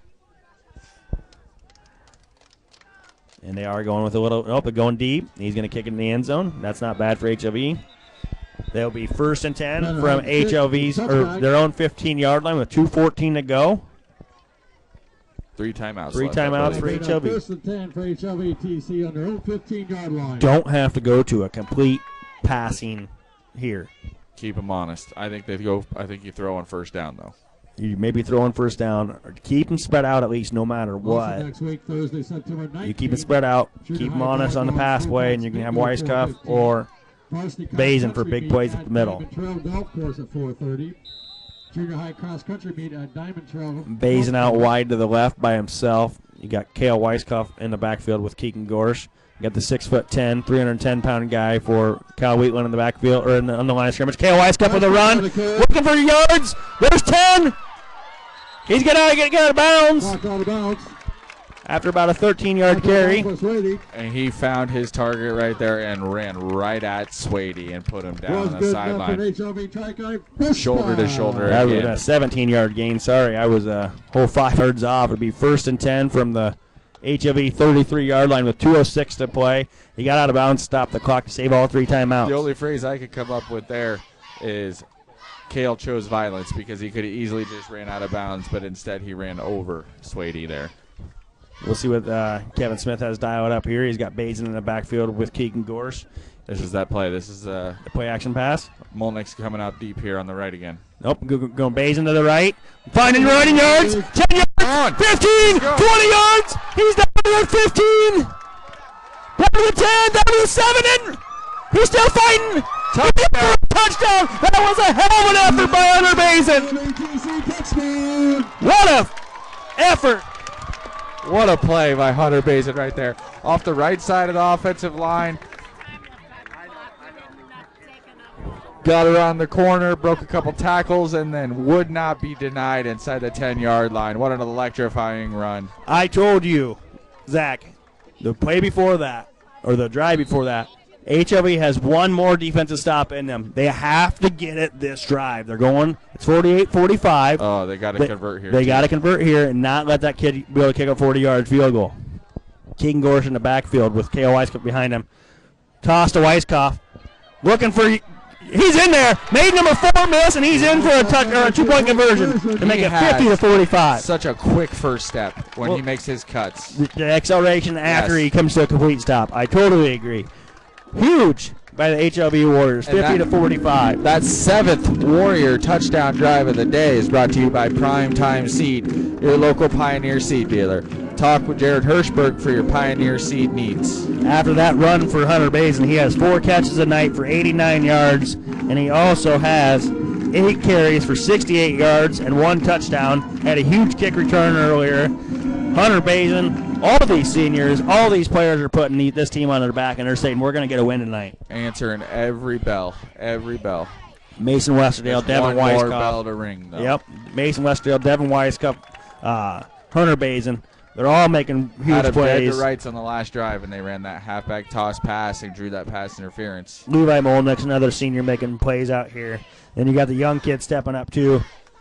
K.O. Weiskopf, Keegan Gorsh, and Jay Stevens. They're making heck of a plays on defense. McCullough with a kickoff here. Get this one in bounds here. Crucial to get this one in bounds. Get this one in bounds. Last kickoff they had in bounds, they fumbled, if I remember right. Yeah, that was the last one. Swady fumbled it, and we went out and scored. McCullough with a kick. He puts it on the ground. The ball's loose. Nope, they got it. Calamus Wheatland got it at their own 33-yard line, it looks like. What's good here is a field goal does not tie the game, so that's going to force Calamus Wheatland to put the ball in the end zone. They have the best kicker we've seen all year, so that's going to render him pretty much useless. Yep, he's going to be eliminated. He will be on the offensive side of the ball. It'll be 1st and 10 from Calamus Wheatland's own 32-yard line, 1:50 to play. 5-point game, HLV's leading. I know my offense, but defense isn't my strong suit. What do you like here, Kyle? I would dial up pressure. I mean, you still got to watch the ball. They're still going to go to hard count. They're going to an empty backfield. I would dial up pressure, bring somebody right at the middle. Basin right at the middle here. Oh, they went early. They're going deep. There's a flag. They're going deep. Wave it off. Yep. There was a false start on the outside receiver, the slot receiver on the left. He took off running before. There's a flag on the play. But, if it's a false start, then it's going to be a dead ball, and they really need to. 15. Technically, they need to put the time back on the clock, and we don't want that either. I wouldn't mind a 2nd and 10 after that missed play downfield. Illegal shift. Illegal shift against Kyle Reed. Illegal shift. They can accept or decline. I decline that and take 2nd and 10. Unless it's a 10-yard penalty. That's only a 5-yard penalty. Back him up, he says. Repeat first down. Be 1st and 15 after the legal shift by Calamus Wheatland. 5-yard penalty. I guess it's still knocked off the clock or time off the clock. They're empty set again. Now, what I didn't like on that play, even though it was nullified by the penalty, was they did have the receiver deep, and he just missed him here. Swady in the backfield alone. Molnix is dropping back pre-play. He's dropping back deep, looking deep. Nobody's open. Molnix almost made a heck of a play. He tried to undercut that route. That was intended for number 34, Green, for Calamus Wheatland. 2nd and 15 with 1:37. Remember, Calamus Wheatland used a timeout early in the 4th quarter, so they only have 2 left. I told you earlier that could come back to bite them, and it might. 1:37 to go here. Empty backfield again for Swady. You got number 34, number 3 out here to the right, who's made some big plays, Sprague. HLV backing up in pass coverage. Westerdale coming off the edge. Weiskopf, Devin Weiskopf from the pursuit. Good pursuit. Be a 7-yard gain, and he stayed in bounds. That's huge for HLV. Clock's ticking. 1:26. Oh, they're going to call timeout. Yep, timeout. Timeout, Calamus Wheatland. It'll be 3rd and 7 when we come back live here with 1:27 left. HLV with a 50-45 lead. Remember, this is Kyle Shaw, Zach Gunger, and Zach Schrapp on the broadcast here, and Victor for the Battle of the Warriors with HLV and Calamus Wheatland. And this fantastic game has been brought to you free by the Warrior Booster Club, who is proud to support all HLV athletics. Getting involved with the Booster Club is a great way to show your support for HLV. And I'm new to the community, but I've noticed that the HLV Booster Club and the community in general is just awesome for athletics here. So they do a good job. They do all the concession stand work. They do big time fundraising stuff with not anything that affects the community, but they go work the Iowa games, so they don't have to sell to anybody local. They just go out there and sell all their food, their drinks, and everything else. Thanks to the Booster Club, we got 3rd and 7 here to start with 1:27 left. Swady in the backfield alone again. He's got a guy going motion again. Number 4. Redazel jumping early. I think they were trying to get HLV to jump off sides, and they made sure to watch the ball. So we're starting to see self-inflicted penalties on the other team, and HLV be disciplined at the line of scrimmage right now. Cal Wheatland has 8 penalties for 73 yards. None bigger than that one right there. Makes it 3rd and 12 from their own 31. Huge play here. Looking right side. Fakes the curl route. He's going deep. Turn around, Levi. Number 34, number 30. Swady puts the ball on the money. Number 34, Green, catches it at the HLV 17-yard line. The clock will stop for the chains to move. They're not using a timeout. HLV hustling back on defense. Calamus Wheatland trying to go quick. Levi had an opportunity there. He didn't turn I only around. see 7 players on the field for Cal Wheatland. I don't see. There's Reesdale getting on the field. Levi had an opportunity there. That clock should be running. The clock's running again. Down to a minute left. Swady looking deep. Kale Wise could make a play. Incomplete pass thrown out of the back of the end zone to Rysdale. 55 seconds left. 2nd and 10. Clock stop. On the play before that, on the completion down to the 17, I believe you said it was, the ball went just past Levi Molnix's helmet, and if he would have turned his head around at all, you'd think that ball was knocked down. Right here. Who makes the play for HLV? If I had to guess, it's going to be one of those defensive linemen that have been playing great tonight. I think Westerdale makes a play. Swady's been trying to roll out to the left a lot, and Westerdale just switched Stevens' sides. It's going to be Stevens. Swady going deep. Nope, he's looking for a curl route to number 34. Good tackle. Kept him in bounds. Molnix kept him in bounds to make it 3rd and 8. Looks like 3rd and 7. 45 seconds. I guess they gave him a lot more. I was on the wrong yard line again. 3rd and 5. They're going quick. They have 4 guys. They came running in late. 34 seconds left. Swady looking. Can't find anybody. Here comes Devin Weiskup. Oh, my goodness. Threw a pass to the back of the end zone, and Cole Green gets open for a touchdown with 26 seconds to go.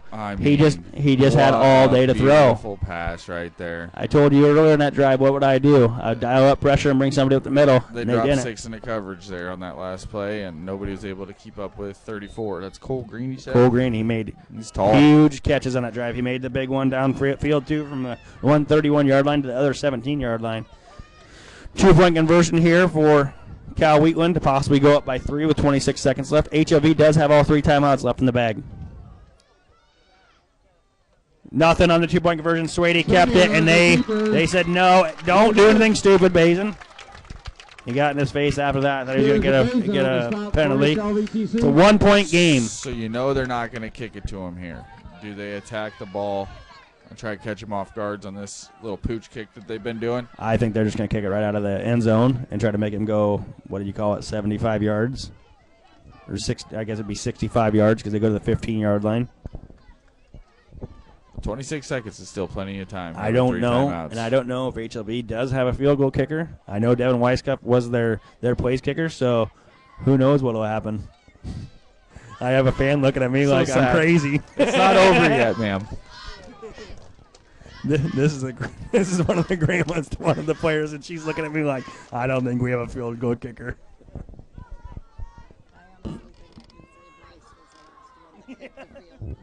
Well, Mitch Dice. Mitch was all right. He made one down at Winfield. He made like a 30-yarder down there. Here we go. We got Vanderheiden to kick this ball off with 26 seconds left to HLV. I could see Weiskup or Bazin making a big play right here. I don't think they're going to give him the chance. I really don't. Yeah, it's a pooch. It's a kick. You got Bazin catching the ball at the 15-yard line. He's looking for space. He's going. He's down at the 33-yard line of HLV. 19 seconds. 19 seconds to go. Remember, HLV has all 3 timeouts. This is what legends are made of. Can Keegan Gorge have a legendary game? If he makes a touchdown winning drive here, or if, I don't know if they can, like I said, we don't know if they can kick a field goal or not. Calamus Wheatland going to take their second timeout. That's actually not bad for HLV. They can dial up what they want to do, and they still have all 3 timeouts in the pocket. Remember this, Kyle Shaw and Zach Geringer on the broadcast with Zach Schrupp as our statistician. Big thanks to Danny Davis. We didn't know going into this game after the first couple weeks if we would be able to see something like this, and this is awesome. This is why we wanted to do this and help out this community and do this for them. We got the crowd going crazy here, yelling at HLV, trying to get the players riled up and make sure they're ready to go for this final drive here. What do you want to see here? You know what I want to see. Yeah, we want to see Levi Molnix. Molnix or Weisskopf making a play here since we got Hunter in the backfield being a personal protector for Keegan Gorge. They got a safety playing out there now. Run to Bazin. Not a bad play call. Oh, my God. He's going to get out of bounds at the 20-yard line of Calamus Wheatland. Huge. Calamus Wheatland backed everybody off and wasn't ready for the run at all. So that let Bazin run for a 50-yard gain there. Hunter got popped. I couldn't tell if he was out of bounds or he did get hit late, but he's going to lay it all on the line. He don't care. He wants to win this ball game more than anybody else out here. I did not see that coming. What a beautiful play call by Kevin Smith right there. Be 1st and 10. Looks like he stepped out of bounds maybe at the 23-yard line. So be 1st and 10 from Calamus Wheatland's 23. Oh, they're giving the 20, sorry. 1st and 10 from the 20. So you got time 12 for seconds. 2 plays here? Well, you got 12 seconds on the clock, and you still got 3 timeouts. Bazin is coming off the field for 1 play at least. 1st and 10 for HLVTC on Kyle Wheaton's 20-yard line. You got Keegan Gorge in the backfield with Weisskopf. Kale. Toss to Weisskopf coming left. He's breaking tackles. He needs to go down. We need a timeout. 4 seconds left. No horse collar tackle call right there. They haven't called anything all game with on those types of penalties, so I didn't think that, like you said earlier, they're not going to let that come down to the last play of the game when there's been a great game like this. 4 seconds left. That's going to be the last play of the game. It'll be 2nd and 5 from the 15-yard line. And this is the one time. A 40-yard field goal. I would say this is the one time you wish that Vanderheiden kid would put a black jersey on and go kick a field goal right here to win this by 2. Vanderheiden kid from Calamus Wheatland, he could probably kick a 40. Man. What does Kevin Smith dial up here? Like I just told he's going to run the ball. I don't think they'll run the ball with 4 seconds left. Because you're going to have to make a play. Levi Molnix has your height. Sean McCullough has some height. Bazin's played out of his mind. Cale Weisskopf's played out of his mind. Give those guys a chance here. Sean's taking his helmet off, so he's out. You got roared out here to the left. What I told you earlier in that last drive on HLV's defense, they need to apply pressure. I wouldn't be surprised if Calamus Wheatland comes heavy with pressure here. We got Bazin in the backfield with Gorge. Weisskopf and Molnix out to the right. Fakes it, looks deep. Going to Molnix on a jump ball. Oh! My goodness! Molnix did not get Molnix's hands. Roto was on his knees and had a chance to make a play with the ball. It tipped off his left hand, tipped off his right hand, and hit the ground. HLV went down with the best effort they've had all season long to lose 51-50 with the Calamus Wheatland. Wow. What an electric performance tonight. This has been one of the best experiences I've ever had. Keegan Gorge had a hell of a game. He tried to make a play there at the end. Threw the ball up to his stud, Levi Molnix, trying to make a play. Keegan Gorge finished with 13 for 18, 220 yards, 4 touchdowns, that 1 interception that we're not going to worry about. And Levi Molnix had 7 catches for 83 yards, 3 touchdowns. Hunter Bazin had 4 catches, 89 yards. He also had 9 carries for 98 yards and a touchdown. Cale Weisskopf had 16 carries, 85 yards, and 2 touchdowns. Just an all-around great performance by HLV. Everybody left it on their line tonight. Just couldn't get that one last defensive stop. Zach. You know, this is what the Warriors have been working towards, is putting points on the board at the rate they did tonight, and they came up 1 point short. And there was probably 5 or 6 opportunities to really put the game away. So looking forward to next week. And going back to pregame, like I said, what was going to be HLV's identity? Were they going to go traditional with Keegan Gorsh? Were they going to go KO Weiss Cup on the running? What do you see? I saw a passing game that has a lot of opportunities for improvement, even though they just threw for 250 yards. Yeah, for sure. Just getting him on the outside and giving him an opportunity to look downfield without somebody right in his face immediately produced dividends for the Warriors and put them in good shape. So going forward, I'd like to see more of the passing game. Maybe mix in the run game as the alternative instead of the priority going forward, and maybe put some screen passes in there with it and see what happens, because they should have won this game tonight. Had a lot of factors working against them, but I really feel like they left it all out on the field there. 100%. Hopefully this weekend, next week, they really get going in practice, because they had a tough Waco team. I told you before, they're ranked in the top 15 of 8-man football. Took a tough loss to Iowa Valley last week, 54-29. So they play like this, they could beat anybody in their district. Exactly like you said. HLV will be at home again next week versus a tough Waco team in District 6 play at 7 p.m. with us going live at 6:45. Big thanks to Sportscast Media and Danny Davis for allowing us to do this. Also here at HLV, AD and everything else you have for Bojack, because he wears a lot of hats. Principal Mark Tegler, Superintendent Brad Hohensee, this is Kyle Shaw, Zach Garner, and Zach Schrapp on the broadcast. And we will thank you and see you next week.